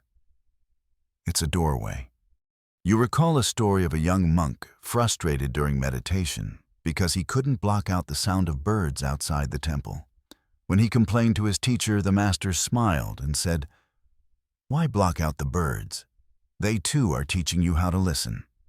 The next morning, the monk sat again this time, allowing the bird song to flow through him, and for the first time, he understood what his teacher meant. Gong! The bell sounds again, pulling you gently back to the present. The bell is not calling you to do anything, the master whispers. It is calling you to be. You notice how the sound doesn't demand your attention, it invites it. And in answering, you feel yourself soften. Your mind begins to wander, thinking about what might happen later today, about things left unfinished. But then another chime rises. Gong. And just like that, you're here again. Zen monks often use bells during meditation, not as a signal to start or stop, but as a reminder to return, to let go of the wandering mind, and simply be aware. Perhaps the bell isn't just a sound at all. Perhaps it's a mirror reflecting back the state of your mind. When the bell rings, the master says, do not say, "This is a bell." Do not even say, "Oh, I'm listening." Simply let the sound fill you. And when it fades, notice the silence that remains. The breeze brushes against your cheek. You hear the faint rustle of leaves, a bird fluttering in the bamboo grove, and underneath it all the subtle hum of your own breath. Every sound is the universe speaking, the master whispers. Even the ones you think you dislike, even the ones you think are too small to matter. You breathe deeply. The bell rings again, and this time, you don't try to hold it. You don't cling to it or analyze it. You let it rise, let it move through you, and let it go. And in the quiet that follows, you feel something unexpected, a sense of spaciousness, as if the sound left behind a wide open field in your mind. Zen asks us to listen not only with the ears, the master says, but with the heart, with the whole body, with the stillness inside us that hears even before sound begins. You open your eyes and the world seems brighter somehow, not because the sun has fully risen yet, but because you're finally here to notice it. Gong! The bell calls again, not urgently, not insistently, just a gentle reminder. Wake up, you're already home. Section 3. The Sleeping Village.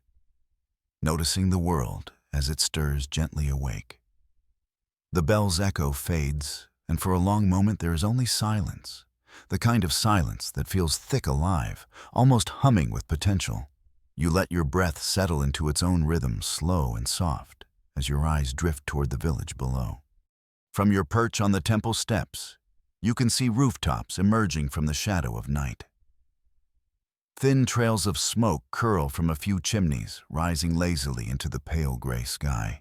The air carries a faint sweetness, perhaps from rice cooking somewhere or incense burning on a family's home altar. The world is beginning to wake. Notice it, the master's voice whispers gently in your mind. Not with judgment, not with hurry. Simply notice. A rooster calls faintly from the edge of the village. Moments later, another answers from farther away. A stray dog pads quietly down a narrow dirt lane, stopping to sniff at a flower pot before moving on. You can almost feel the village breathing slow, deep breaths as it stirs into life. Zen teaches that awareness isn't reserved for grand moments. It lives in the ordinary, the sound of feet shuffling across tatami mats, the flicker of a lantern, the scent of fresh bread cooling on a windowsill. But how often do you miss these details, lost in thought, already leaping ahead into the demands of the day? The master's voice hums softly again. To awaken is not to become someone new. It is to remember the world as it has always been. You watch as a villager steps outside, stretching her arms toward the sky. Her movements are slow, deliberate, as if she too is savoring the quiet before the village fully stirs. There's a story of a monk who rose before dawn each day to sweep the monastery's courtyard. When asked why he worked so early, he replied, "The courtyard is clean, but in sweeping I clean my mind." Perhaps this is what the sleeping village offers: a chance to sweep your own mind clean before the clamor of the day begins. A breeze brushes your cheek, carrying the scent of pine and distant cooking fires.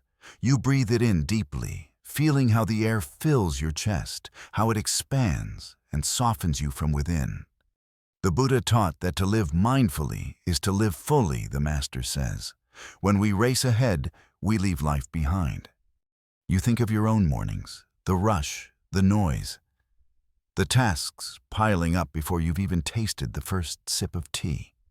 But here there is no rush, no noise, only this moment. A lantern flickers to life in a small window below its warm glow, spilling softly into the street. You watch as a child emerges, clutching a wooden bucket. Her bare feet make little prints in the dirt as she runs toward the well, her laughter faint but clear.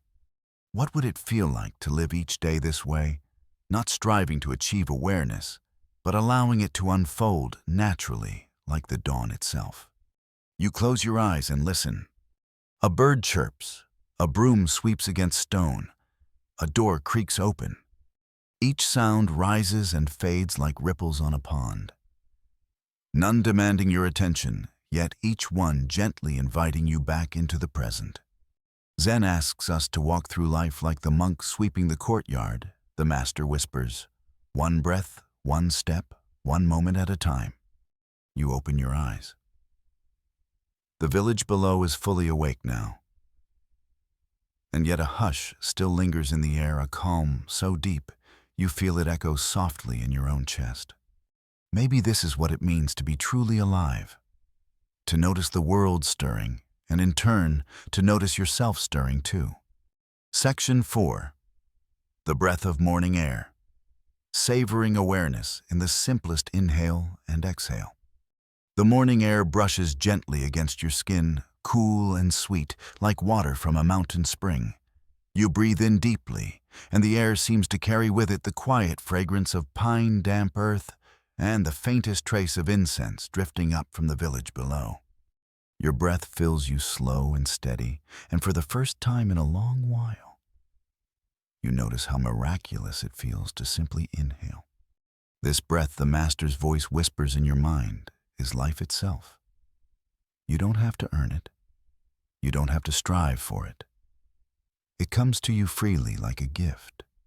You exhale slowly, feeling the warm air leave your body, carrying with it the tension you hadn't realized was still lingering in your shoulders and chest.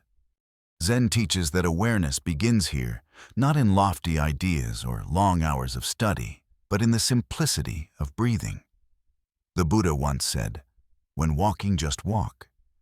When sitting, just sit. When breathing, just breathe." How often, though, do you breathe without noticing? Breath becomes background music in the noisy symphony of the mind, lost beneath the chatter of thoughts, plans, and worries. Here, in the stillness of the temple steps, you let your attention rest gently on each inhale and exhale. You feel the air's coolness as it enters your nostrils, the way your chest expands, the faint pause before the breath turns and flows outward again. A small bird lands on the edge of the stone lantern beside you. It tilts its head, pecks at something unseen, and then flits away, its tiny wings stirring the air. You watch its path without effort, noticing how even the movement of air from its wings feels alive against your skin. Awareness is not concentration, the Master says softly. It's not forcing the mind to hold still. It's opening the mind so wide that everything can enter and leave freely.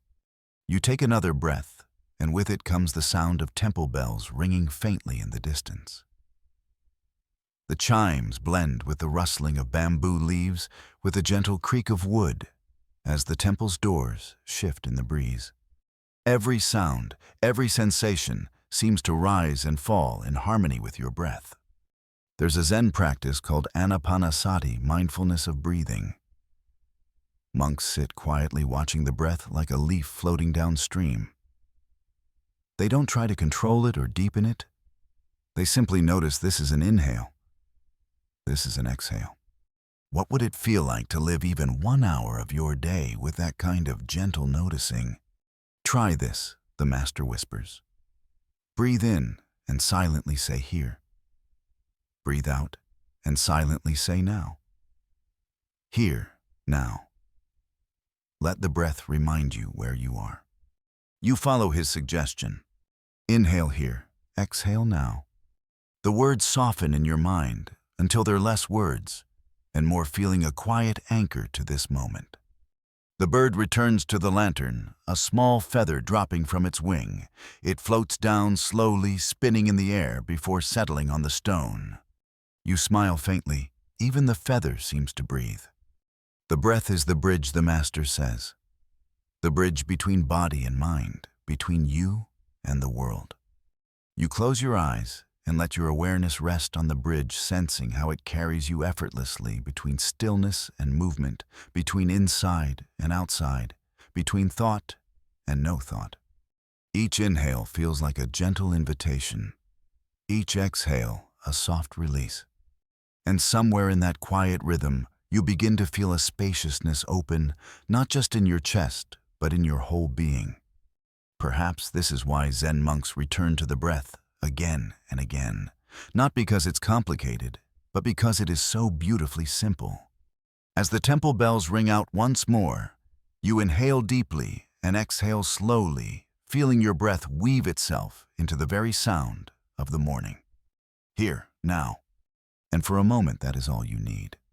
Section 5. The Monk's Silent Walk.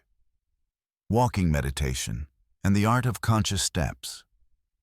You rise slowly from the stone steps, your movements deliberate, unhurried. The morning air feels different now, cooler against your skin as you stand softer as it brushes your cheeks. The temple bell has fallen silent, but its echo seems to linger in the space around you, like a memory you can feel more than hear. The Zen master motions toward a narrow path that winds gently around the temple grounds. "Let's walk," he says softly, but not as you usually do. You glance at your feet bare against the smooth stone. In Zen, the master explains, walking is not just a way to get somewhere.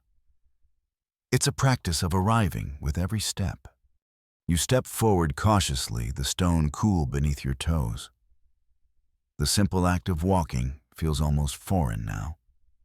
Each shift of weight, each stretch of muscle, each sound of foot meeting earth heightened, as if the world itself has leaned in to watch. The breeze rustles through the bamboo leaves overhead, and a small bird darts across the path, its shadow flickering briefly across your skin. Feel your heel touch the ground, the master whispers. Then the ball of your foot, then your toes. Walk as if kissing the earth. You do as he says. Slowly, mindfully, you place one foot in front of the other. Most of us walk as though the ground owes us something, the master says gently. Our steps are heavy, hurried, unconscious. But in mindful walking, we bow to the earth with every movement. The path leads you past a stone lantern flecked with moss, its surface cool and damp beneath your fingertips as you steady yourself. There's a Zen story of a monk who was asked, "What is Zen?" He replied, "When I walk, I walk. When I sit, I sit. When I eat, I eat."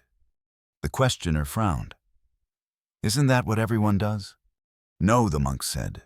"Most people are already running while they walk, already rising while they sit, already thinking of their next meal while they eat." You take another slow step, noticing the way your breath aligns with your movements. Inhale as you lift your foot, exhale as you set it down. In the distance, a breeze stirs the chimes that hang from the temple's eaves. Their soft notes drift through the air like falling petals. Walking this way, the master says softly, is not about getting anywhere. It is about realizing you are already here. You pause for a moment, one foot hovering above the path, and glance around. The garden glows faintly in the morning light. A dewdrop clings to the edge of a bamboo leaf, trembling as the air moves around it. How often do you walk like this? The master asks. Fully aware of each step, each breath, each sensation. The truth is, you can't remember the last time. Try this, he suggests. As you walk, whisper silently, I have arrived. With the next step, I am home. I have arrived. I am home. You repeat the words with each step, and slowly something inside you begins to soften. You notice how your foot fits perfectly against the stone, how the air fills your lungs without effort, how your heartbeat echoes gently in your chest. Perhaps you don't need to get anywhere else. Perhaps there is no else. Zen monks often practice walking meditation for hours, moving silently through gardens or forest paths, not because they seek a destination, but because they are practicing presence step by step, breath by breath. Walk as if the whole earth is alive beneath your feet, the master whispers. Because it is. You pause, lifting your head slightly. The bamboo grove sways softly and the chimes murmur again in the distance. For the first time in a long while, you realize you are not walking on the earth. You are walking with it. And in that awareness, every step feels like a small bow of gratitude. Section 6. Ripples on the pond. Seeing thoughts as ripples fading on still water. You follow the narrow path as it winds deeper into the temple gardens. The stones beneath your feet give way to soft moss, cool and springy, cushioning each step. The air is still, as if the world itself is pausing to listen. Ahead, the path opens onto a small clearing where a pond lies perfectly still.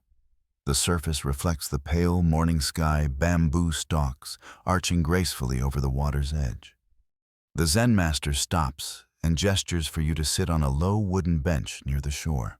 Look at the water, he says quietly. You do. At first glance, it appears perfectly smooth, like a sheet of glass. But then a tiny ripple spreads across its surface, just a single drop from a leaf above, falling into the pond. The ripple grows wider, softer, until it disappears completely, leaving the water calm again. This, the master whispers, is your mind. You tilt your head slightly, unsure. Thoughts arise, he continues, like the ripple from a falling leaf. They disturb the surface for a time, but left alone, they fade. The pond does not cling to the ripple, nor does it resist it. It allows. You stare at the water and notice how it holds each ripple briefly before returning to stillness. Zen teaches that the mind, too, can return to stillness, not by force, not by silencing thoughts, but by allowing them to pass without interference. You close your eyes and listen to the soft rustle of bamboo leaves overhead. A faint breeze stirs the air, carrying with it the scent of damp earth and morning flowers. The master's voice comes again, low and steady. Most people see their thoughts and think, this is me. But you are not the ripples. You are the pond. You breathe in deeply, and for the first time, you sense what he means. Beneath the swirl of thoughts, worries about the past, plans for the future, there is a quiet depth, untouched and clear. There's a Zen story of a monk who sat in meditation beside a lake, the master says. A child came and threw a stone, disturbing the water. The monk smiled and said, See how even a stone cannot disturb the depths. Only the surface trembles. You open your eyes and look again at the pond. Another leaf drops, sending ripples outward. This time, you don't try to follow them. You watch as they spread, soften, and disappear. Try this, the master whispers. When a thought arises, don't chase it. Don't push it away. Simply say to yourself, a ripple, and return your gaze to the stillness beneath. A thought flits through your mind, something small, inconsequential. Instead of holding on to it, you let it go. A ripple. The thought fades, leaving behind a soft, open quiet. Most people spend their lives chasing ripples, the master says. They stir the water further with every grasp, every push. But peace comes when we stop disturbing the pond. A small fish breaks the surface of the water, sending tiny rings outward. The light catches them for a moment, and then they're gone. The pond does not cling to its ripples, the master says again. Can you let go as easily? You sit in silence for a long time, breathing slowly, watching the water's surface shift and settle. Perhaps this is what it means to be truly still, not to stop thoughts from arising, but to let them come and go like ripples on a pond. And in that stillness, you feel something vast beneath the surface, something steady and unchanging. Section 7. The bells echo, understanding impermanence, through sounds rise and fall. You remain seated by the pond, your breath soft and steady eyes tracing the faint circles on the water's surface.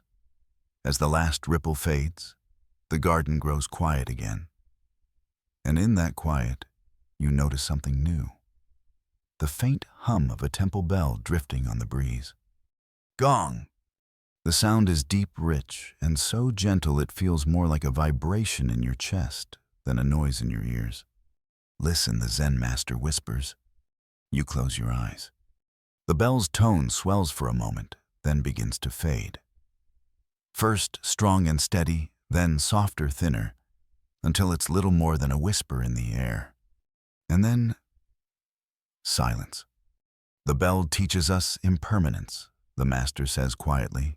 Each sound arises, lingers for a time, and then dissolves into the stillness.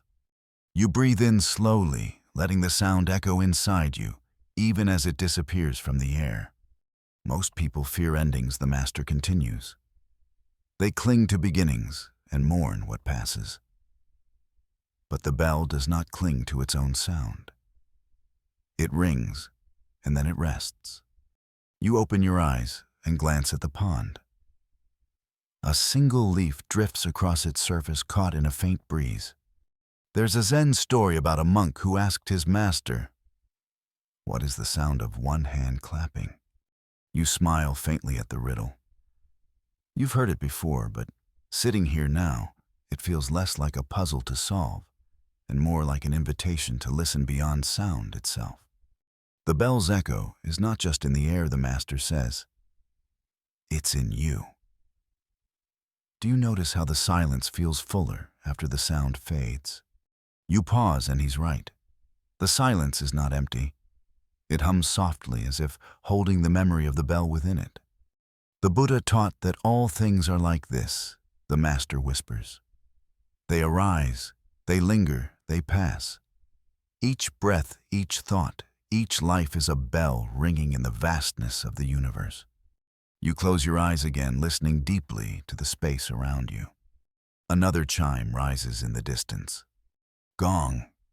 This time you follow it closely, not just with your ears, but with your whole awareness. You notice how it begins not suddenly, but as if emerging from silence itself. You notice how it peaks strong and vibrant, and then how it gently dissolves, leaving nothing behind. What would it feel like to live this way? The master asks softly. To rise to shine, and then to let go without resistance. The chime fades completely now, and for a moment there is only the breeze in the bamboo leaves and the faint scent of pine in the air. Zen teaches us to bow to each sound, each moment, knowing it cannot stay, the master says, and knowing it doesn't need to. You open your eyes. The garden looks the same as before, yet something feels different. Perhaps it's you. Another bell sounds softer, this time closer. Gong! The sound flows over you like warm water, filling every corner of your awareness. And as it fades, you feel no urge to hold on to it. You let it rise. You let it fall.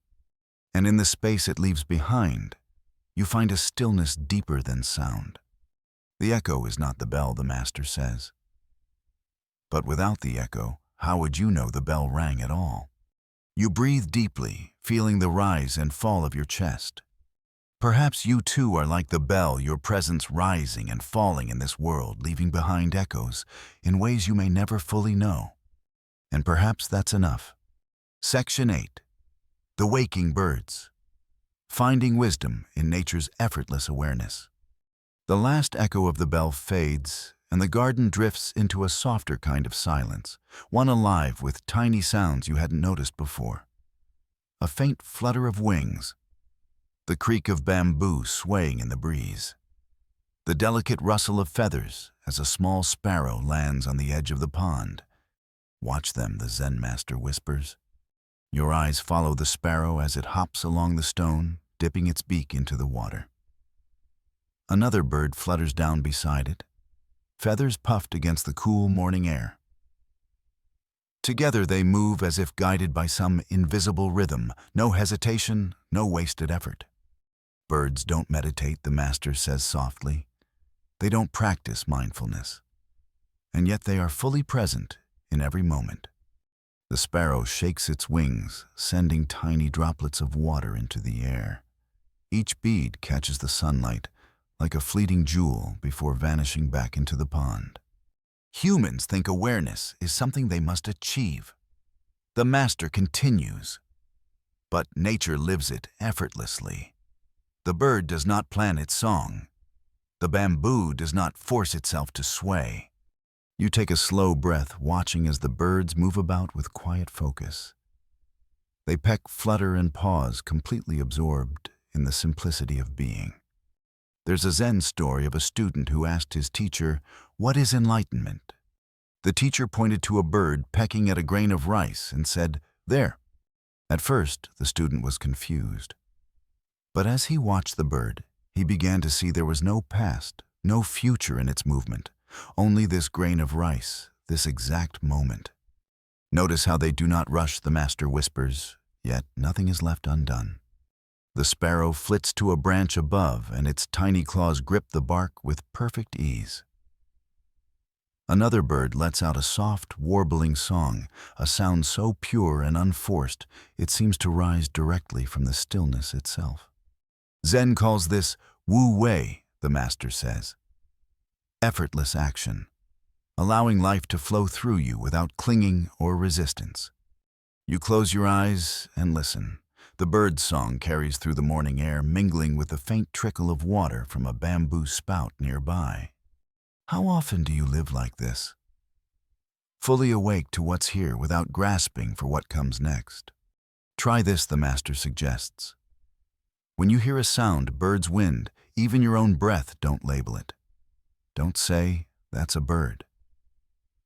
Just hear. Just listen as if it were the first sound in the world. You open your eyes and watch as a tiny feather loosens from one bird's wing and drifts gently to the ground. Perhaps awareness is not something to strive for.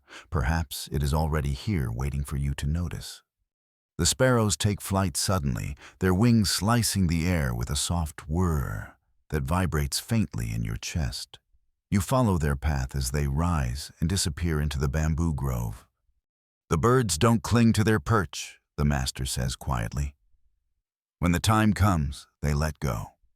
You breathe deeply, feeling the stillness they've left behind.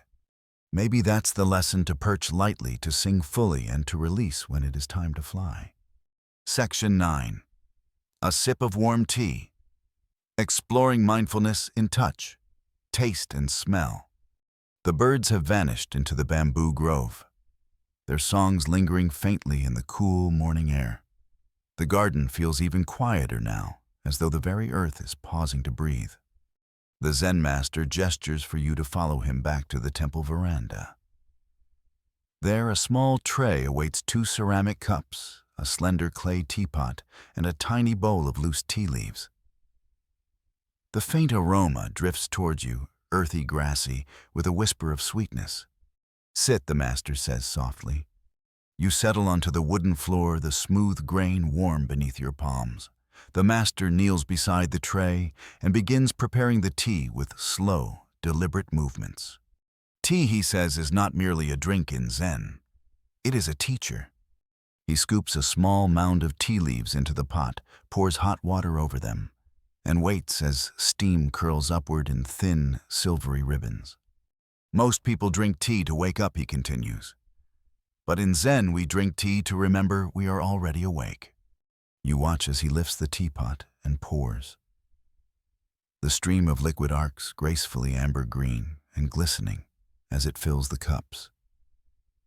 The sound is soft and soothing, like rain against a quiet pond. Notice the warmth the master whispers, handing you a cup. You take it carefully in both hands. The ceramic is smooth and warm, radiating heat into your palms. Already you feel your breath slowing, your mind settling. Feel the weight of the cup, he says, the texture, the warmth seeping into your skin. Before you sip, simply hold.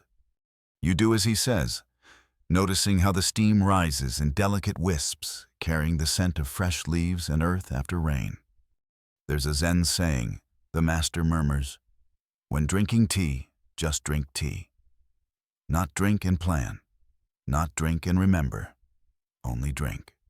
You lift the cup slowly, feeling the steam kiss your face. Take a small sip, the master instructs.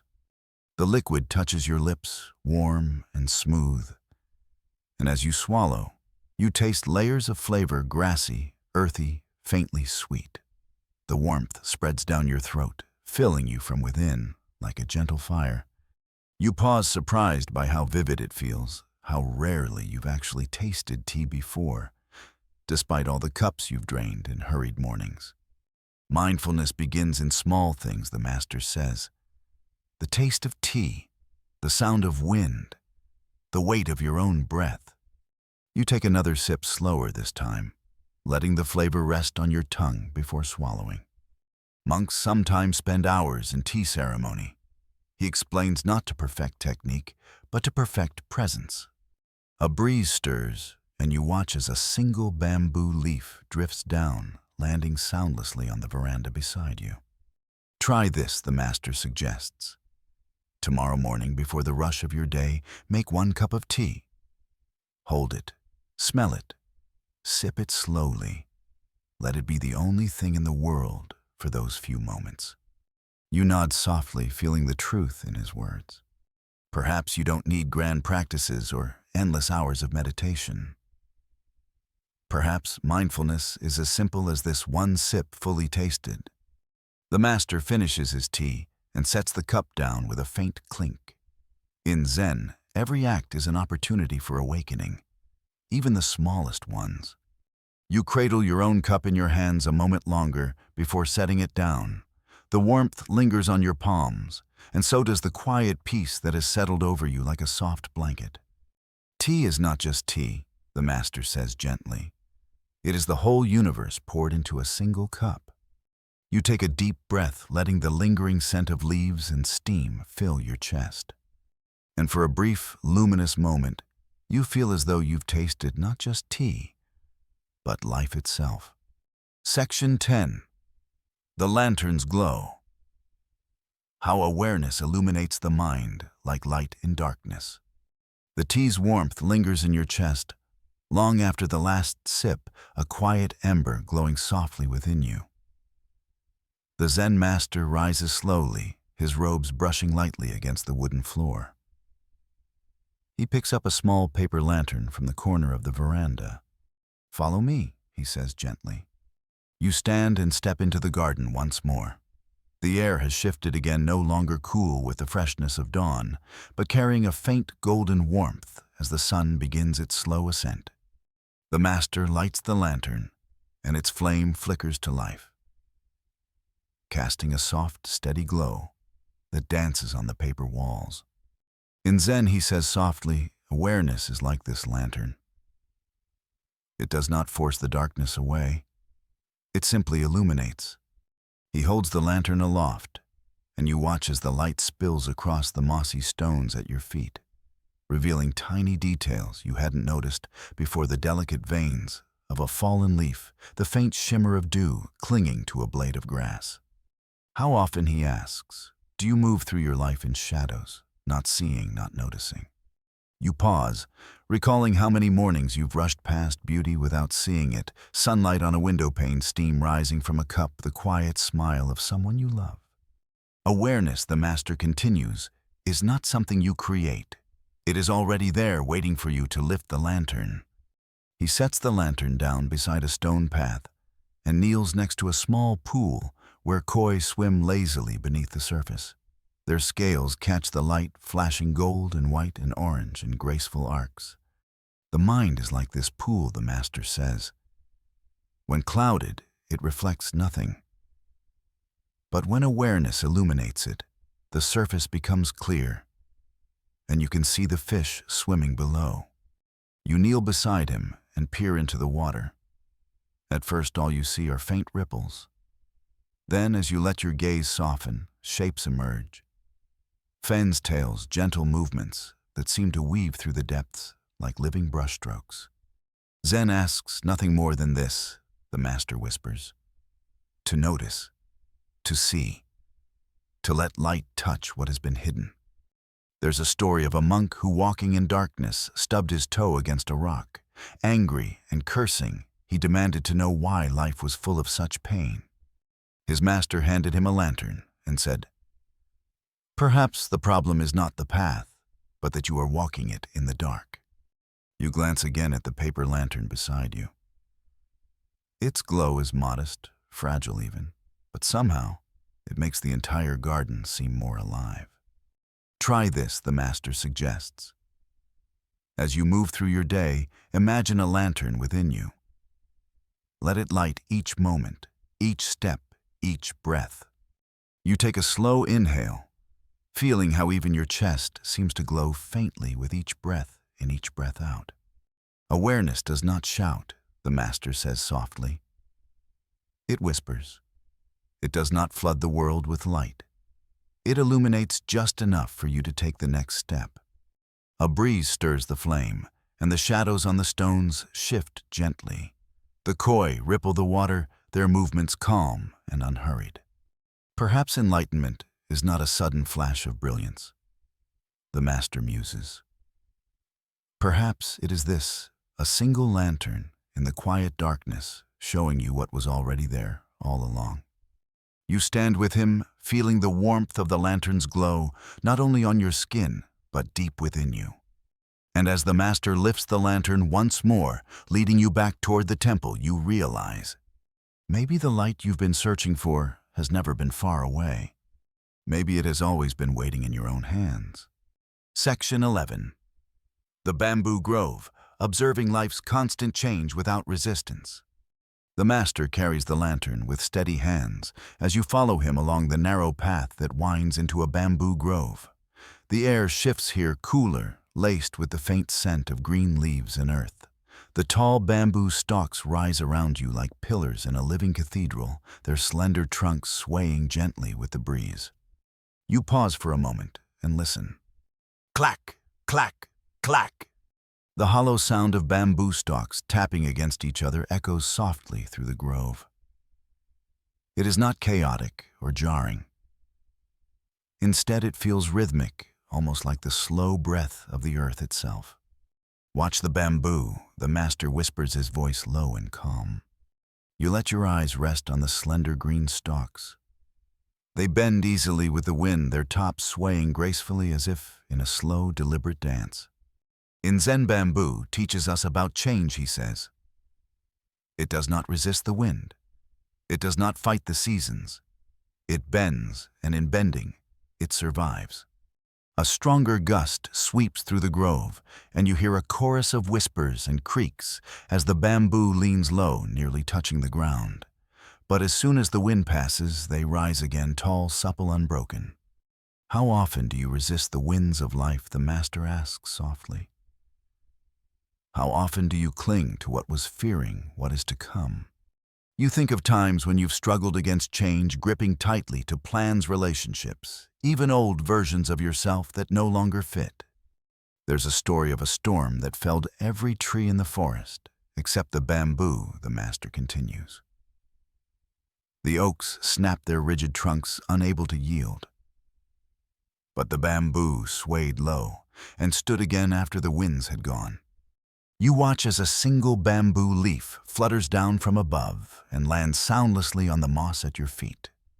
Zen teaches us to move with life, the Master says, to bend with its storms, knowing they too shall pass. You step carefully onto the soft ground, feeling the give of the earth beneath you. With each breath, you notice how the grove seems to pulse with quiet energy, alive, flexible, at peace.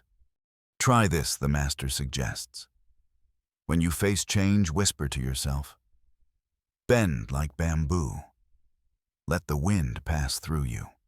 You inhale deeply, feeling the cool air fill your chest. The Buddha taught that clinging causes suffering, not because life is cruel, but because life is movement. The seasons turn. Leaves fall, rivers flow. To resist change is to resist life itself. You watch the bamboos sway again, their dance unhurried, their movements graceful. Do you see, the Master asks? Flexibility is strength. Yielding is not weakness, it is wisdom. The wind picks up once more, and the stalks bow low all around you, a chorus of green and gold. And as the breeze fades, they rise again in perfect harmony with the still air. You close your eyes and feel the wind brush your face. This time, you don't stiffen against it. You let it move through you, just as it moves through the grove. Perhaps you too can bend and rise again. Section 12. The empty courtyard, experiencing spaciousness and the gift of no distractions. The bamboo grove opens into a wide sunlit courtyard. You step out of the shade, and the sudden brightness feels like stepping into another world. The air is still here, warm and calm, carrying the faintest scent of sun-warmed stone and wood. The courtyard is empty. No monks, no visitors. Just smooth, pale stones arranged in a sweeping oval surrounded by the wooden walls of the temple. A single pine tree rises from the center, its branches spreading out like a quiet embrace. The Zen master stops at the edge of the courtyard. This is where the monks come to sit, he says softly. Not to do anything, not to fix or change, only to be. You look out over the expanse of stone. The emptiness feels strange at first, vast, unadorned, almost demanding. But as you stand there, something about it begins to feel spacious, not barren, but open. People fear empty spaces, the master continues. They rush to fill them with noise, with movement, with distractions. But Zen teaches that emptiness is not absence. It is possibility. He walks slowly across the courtyard, his steps light and deliberate, each footfall silent on the warm stones. This space, he says, gesturing around him, is a mirror for your mind. How often is it crowded, thoughts piled on top of thoughts, worries stacked high like stones in a wall? You think of your own mind. The constant chatter, the endless lists, the way even moments of rest are filled with the hum of planning, remembering, anticipating. Now the master says, turning to face you, imagine sweeping your mind clean like this courtyard. Nothing left but stillness and air. You take a slow breath and let your gaze soften. The courtyard seems to stretch even wider now, its silence almost humming with presence. There's a Zen practice, the master says, of sitting in an empty space, not to find answers, but to discover you don't need them. He sits cross-legged on the stones, hands resting lightly in his lap. Try it. You move carefully into the courtyard and lower yourself onto the warm stones. The surface radiates heat into your skin, grounding you. For a moment you're aware of your breath, the soft rise and fall of your chest, the faint breeze stirring the pine branches overhead. Then a thought arises. What should I be doing here? But before you can follow it, the master's voice drifts to you. Notice the thought. Don't chase it. Don't push it away. Let it pass like a cloud across the sky. You do as he says. The thought lingers briefly, then fades. In its place comes silence, vast, alive, infinite. Emptiness is not the goal, the master whispers. It is the gift. When the mind stops grasping, the whole universe enters. The courtyard seems different now. Not just stones and air, but a space that feels full of something you can't quite name. Perhaps this is what Zen means by emptiness. That is also fullness, a quiet that holds everything within it. You close your eyes, feeling the sun's warmth on your face. The faint sound of pine needles shifting above the stillness pooling around you, like water in a deep well. And for a moment there is no you sitting in the courtyard. There is only the courtyard itself, vast, open, complete. Section 13. The cat on the steps, learning from animals and their natural presence. The warmth of the courtyard still lingers in your skin as you rise slowly, following the Zen master back toward the temple steps. The air is quiet again, save for the faint rustle of pine needles and the creak of old wood beneath your feet. As you approach the temple, you notice a small shape curled up on the top step, a slender gray cat, its fur catching the sunlight in soft silver tones. The cat lifts its head as you near, blinking slowly, its golden eyes reflecting calm and curiosity. It stretches languidly, arching its back in one smooth, unhurried motion before settling again, tail curling neatly around its body. Watch the cat, the master says softly. You stop, unsure what you're meant to observe. See how it breathes, he whispers. How it rests. The cat does not dwell in yesterday's hunt or tomorrow's chase. It lives fully in this moment, awake, relaxed, completely present. You kneel on the steps, keeping your movements slow so as not to startle it. The cat's ears twitch faintly, but it does not move away. There's a Zen story about a monk who asked his teacher, "What is enlightenment?" The teacher pointed to a cat sunbathing on a windowsill and said that. The monk frowned. A cat doing nothing. The teacher replied, "The cat does not wonder what it is supposed to be doing. It does not think about being a better cat. It simply is." The cat before you shifts slightly, curling into a tighter ball. Its breath rises and falls with a steady, effortless rhythm. Humans, the master says quietly, have forgotten how to be like this. We are always striving, trying to become, to achieve, to fix. But the cat does not strive. It embodies wu-wei, effortless presence. You notice how the sunlight warms the step beneath your palms, how the air carries a faint, sweet scent from the flowering vines nearby. Try this, the master suggests. For just one breath, let go of the need to become anything. Let yourself simply be like the cat. You close your eyes and inhale deeply.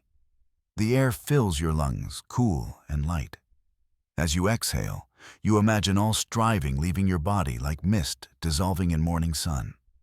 When you open your eyes, the cat is watching you now, its gaze steady and unblinking. It does not judge. It does not expect. It simply sees. The cat teaches without words, the master says. It reminds us of our own nature, still aware at home in the world. A breeze stirs, and the cat's whiskers twitch as it lifts its nose slightly, sensing the shifting air. Then, without hesitation, it rises and pads gracefully down the steps, its movements fluid and silent. You watch as it disappears into the garden, leaving only the faint imprint of its warmth on the sunlit wood. The lesson is simple, the master whispers. Sit, breathe, be.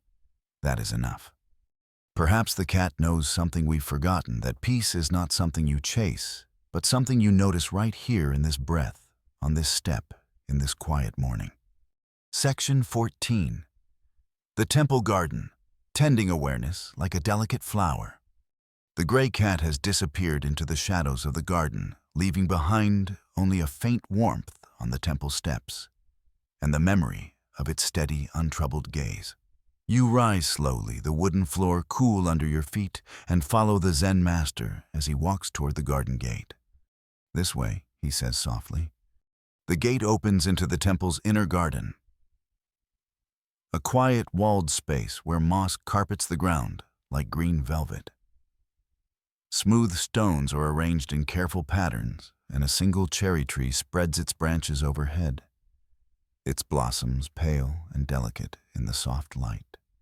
The master kneels by the tree and begins to clear fallen petals from the moss with a small straw broom. Each movement is slow, unhurried, almost like a dance. In Zen, he says, tending the garden is not work. It is practice. Every sweep of the broom is a breath. Every fallen petal is an invitation to return to this moment. You step carefully onto the moss, its softness yielding slightly under your feet. The air is scented faintly with blossoms and damp earth, a fragrance so gentle you have to pause to notice it fully. Awareness is like a garden, the master continues. If you do not tend it, weeds of distraction will grow. But if you care for it gently, patiently, the flowers of clarity will bloom. He gestures for you to take the broom. You kneel beside him and begin to sweep. The bristles whisper across the moss, gathering fallen petals into small, delicate piles. At first, your mind tries to wander, thinking about how much moss there is, how many petals lie hidden among the stones. But then you hear the master's voice. Don't sweep to finish, sweep to sweep. You slow your movements. The broom feels light in your hands. The sound of its bristles against the moss becomes soothing, almost like a lullaby. There's a Zen story about a monk who was asked what he learned after years of meditation. He replied, "When I sweep, I sweep. When I eat, I eat. When I sleep, I sleep." You take another slow breath. The simple act of sweeping feels different now. Not a task to complete, but a way to feel the rhythm of your own body and breath. Try this, the master says gently. Tomorrow, when you wash a dish or fold a shirt, do it as though you are tending a garden. Let it be your whole world for that moment. The cherry tree sways slightly, and a few petals drift down, landing softly on the stones. You watch as one spins in the air, caught for a moment in a shaft of sunlight before settling. Awareness is not about stopping thoughts, the master says. It's about returning to the moment each time you notice you've wandered, just as you return to sweeping each time a petal falls. You pause, resting your hands on the broom. The garden feels different now. Not something to perfect or control, but a living presence you're part of. The Buddha taught the master whispers, your mind is like a garden. Whatever seeds you plant will grow. Plant seeds of peace. You take a deep breath, the scent of blossoms and moss filling your chest. Perhaps tending the mind is no more complicated than this. A gentle sweep, a patient breath, a soft return to what's here. You set the broom aside and look up. The cherry tree's blossoms are glowing faintly in the morning light, their petals fragile yet whole, needing nothing to be complete. And for a moment you feel as though you too are part of this quiet garden, rooted aware and gently, silently blooming. Section 15. The Bell Ringer's Bow, Humility and Gratitude as Practices of Mindful Living. The cherry blossoms sway gently above you, their pale petals glowing like soft lanterns in the morning light. The Zen master sets the broom aside, rises slowly, and gestures for you to follow him once more. This way, he says, his voice low, calm. You walk together along a winding path of smooth stones, the garden falling quiet behind you. The sound of a distant bell drifts faintly through the air, its tone deep and steady, like a heartbeat echoing across the hills. As you round a corner, you see an old monk standing near the temple's main hall. He holds a thick wooden mallet in both hands, his posture straight and reverent. Before him hangs a massive bronze bell, its surface dark with age, intricate patterns carved into the metal. The monk raises the mallet, slowly pauses as though in prayer, then strikes the bell with a single, deliberate motion. Gong. The sound rises and spreads like a wave, filling the courtyard. and spilling out into the bamboo groves beyond. It vibrates through your chest, into your bones, and outward into the still air. The monk lowers the mallet and bows deeply to the bell.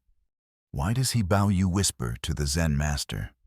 To honor the sound, he replies softly. To honor the moment. To honor life itself. You watch as the old monk raises the mallet again, strikes the bell, and bows once more. Each movement is unhurried, graceful, infused with a quiet dignity. Zen teaches humility, the master continues, not as self-deprecation, but as reverence. Every breath is a gift, every step a miracle.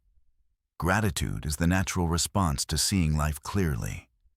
There's a Zen story of a student who asked his teacher, "What is the essence of practice?" The teacher replied, "A deep bow." You watch as the monk finishes his task and places the mallet gently on a wooden stand. He bows one final time to the bell, then turns and walks away with slow, steady steps. "Try this," the master whispers. "Tonight before you sleep, bow silently, not to anyone in particular, but to the day itself. Bow to your breath. Bow to your life." You inhale deeply, feeling the air fill your chest. As you exhale, you lower your head slightly, and something in you softens, a quiet surrender, a gentle gratitude. The Buddha taught that gratitude is not a practice to add, the master says. It is what remains when striving falls away. The bell's sound lingers faintly in the air, then fades into silence. You feel the absence of the tone as deeply as you felt its presence. Perhaps this is what it means to bow, not to worship or to lower yourself, but to acknowledge the sacredness woven through even the smallest moments. The Zen master turns to you, his eyes warm and steady. When we bow, we remind ourselves, I do not own this life. I am entrusted with it. You breathe in the quiet air and let your gaze rest on the great bell, its bronze surface now still and silent. And for a moment you feel the weight of gratitude settle gently in your chest. Not heavy like a burden, but grounding like the earth beneath your feet. Section 16. The Whispering Wind. Listening deeply to what is beyond words. The great bell's deep hum has faded, leaving only a quiet so profound it feels alive. The Zen master turns his robes, brushing softly against the stones as he leads you away from the courtyard. You follow in silence, each step light, and measured the faint echo of your own movements, reminding you to stay present. The path winds back into the bamboo grove, where the air shifts cooler now, carrying a faint, earthy scent. A breeze stirs, gentle at first, then stronger, and the tall stalks begin to sway. Whoosh, whoosh. The sound of the wind rushing through the leaves fills your ears. It rises and falls in waves, a natural music older than any bell. The master stops and tilts his head slightly, listening. "Do you hear it?" he asks softly. You nod. The wind. He smiles faintly. Not just the wind. Listen deeper. You close your eyes and let the sound envelop you. At first, all you hear is the rustle of leaves, the creak of bamboo stalks shifting against each other, the faint whistle of air moving past your ears. But then, something changes. Beneath the noise, there is a subtle, steady rhythm, a silence woven through the sound, a spaciousness holding it all together. Zen teaches us to listen beyond words, the master says quietly. To hear the world not only with the ears, but with the heart. There's a story of a monk who asked his teacher, "What is the sound of the wind?" The teacher replied, "There is no wind, only your mind moving." You let the words settle as the breeze brushes against your face, cool and soft. How often do we listen only to respond, the master asks. How often do we hear only what we expect?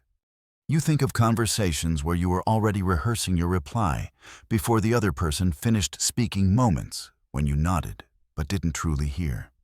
Try this, the master suggests. Listen without grasping. Let the sounds enter and leave like birds passing through an open sky. You inhale deeply, feeling the wind fill your lungs, then exhale slowly, releasing any effort to analyze or name what you hear. The bamboo leaves rustle more loudly as the breeze strengthens. A single stalk bends low, its tip brushing the earth, then rises again with a soft creak. The wind does not try to speak, the master says, yet it tells us everything.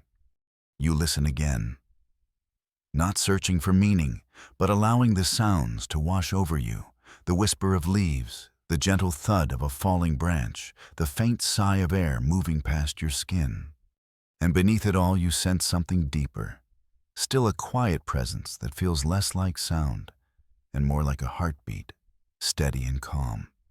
The Buddha spoke of the Dharma, the truth that flows through all things, the master whispers. It is not written in books or spoken in words. It is here in the whispering wind, if only you listen.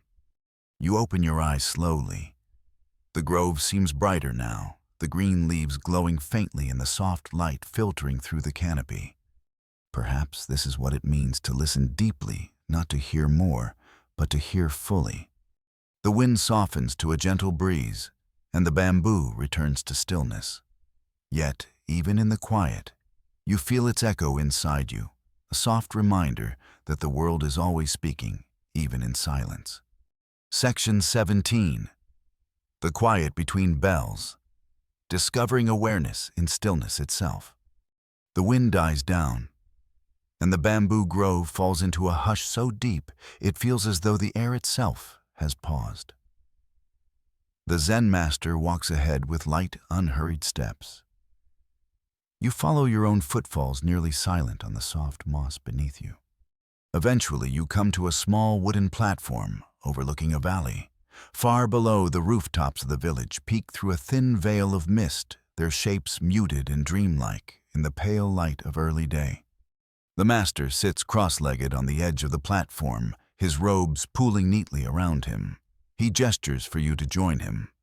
"Sit," he says softly, "and listen." You lower yourself carefully, crossing your legs and resting your hands gently in your lap. The air is still the quiet, so complete that it seems to hum in your ears. "Do you hear the bells?" the master asks. You tilt your head slightly, listening. Far in the distance, a temple bell chimes its sound, faint but clear, rising like a thin thread of gold through the silence. "Gong!" The tone lingers in the air for a moment, then fades. Now the master whispers, "Listen to what remains." You focus your attention on the space where the sound once was. The air feels alive, somehow charged with a subtle energy, though no sound fills it now. Most people listen for noise, the master says. They wait for the next bell, the next word, the next thought. But Zen invites you to listen to the quiet between bells. Another chime drifts across the valley. Gong. The sound comes and goes, and again you are left in silence. At first, the quiet feels empty, almost unsettling. Your mind wants to fill it with words, with images, with questions. But then the master's voice comes softly. Do not reach for the next sound.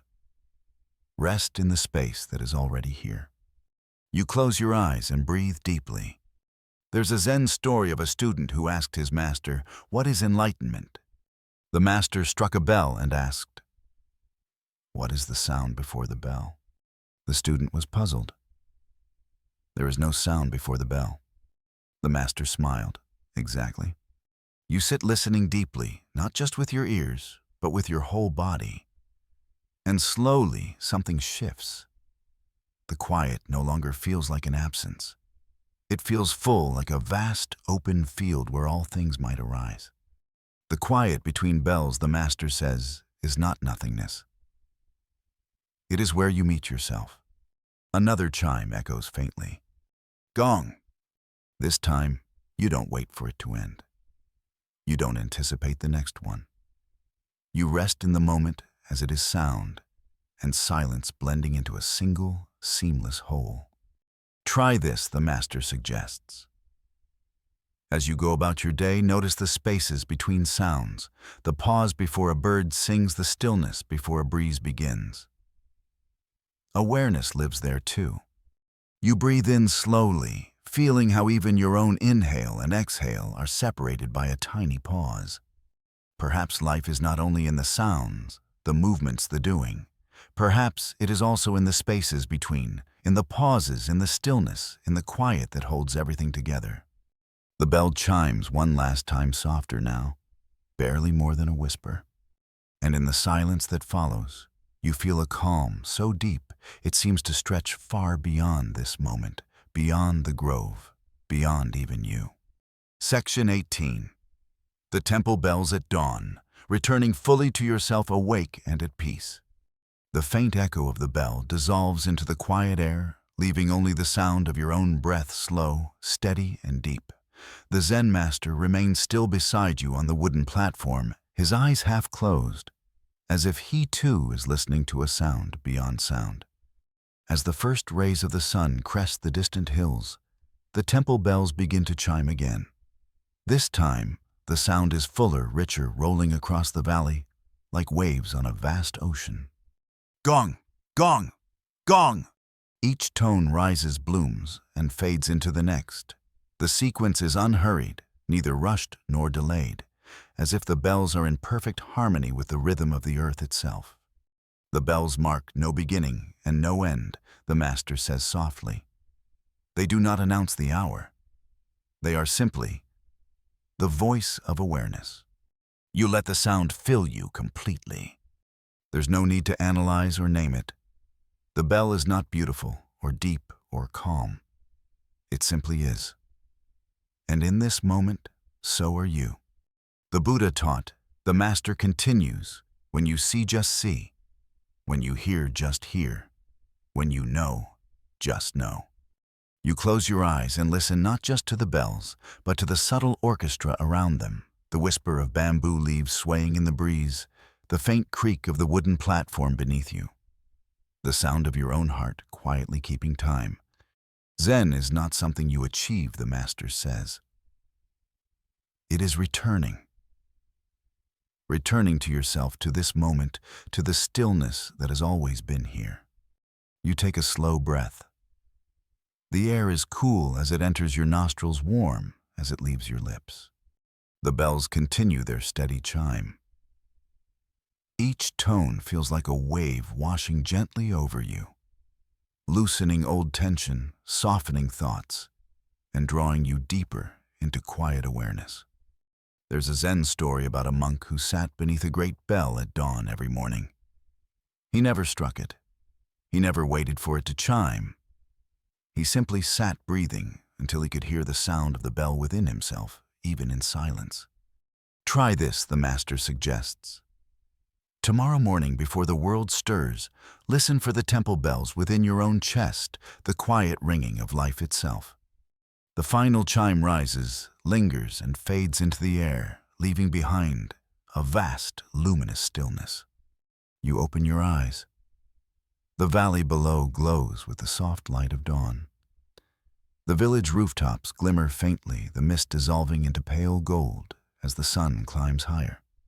For the first time in a long while, you feel no need to move, no need to speak, no need to be anywhere but here. The Zen master turns to you, his face calm and radiant in the morning light. You are awake, he says quietly, not to the world outside, to the one within. And in that moment, the bells are not just in the temple. The stillness is not just in the garden. The peace is not just in the morning air. They have been within you all along, waiting for you to return. You take a final slow breath and feel your chest rise and fall like the steady chime of a temple bell, like the quiet hum of the universe itself. The sunlight filters softly through the bamboo, spilling golden light across the temple platform. The air is still yet alive with a quiet presence. You sit with the Zen master, your breath deep and even your mind as calm as the pond you saw earlier. The master speaks one last time, his voice low and soothing like the whisper of wind in the leaves. You have walked the garden paths. You have sat by the still pond. You have listened to the bell's chime and the silence between. And now, you have returned. You let his words flow through you without effort, as natural as the breath moving in and out of your chest. Rest here, the Master says. There is nothing more to do, nothing more to seek. You are already whole, already awake. The faint sound of the temple bells lingers in your mind. You can almost feel their vibration in your chest, as though they have become part of you. Zen is not found in temples. The Master continues. It is not something you gain from books or teachers. It lives in your breath, your steps, your quiet attention to the life flowing through you. A bird calls softly in the distance. The breeze stirs again, warm and light, carrying the faint fragrance of cherry blossoms. Tonight, as you drift into sleep, the Master whispers, "Let your breath be your anchor." Inhale gently and say to yourself here. Exhale slowly and say now. Here, now. The words are like a soft lullaby guiding you deeper into stillness. Rest easy, the Master says. The world is not asking you to hold it all together. It is asking only that you allow it to be as it is. You feel your body soften, your thoughts slow. A warm, weightless calm spreads through you like sunlight on water. And as the last echoes of the temple bells fade into silence, you realize you are home. As your breath slows, feel every worry slip away like leaves floating down a quiet stream. Peace is here. It has always been here. Good night.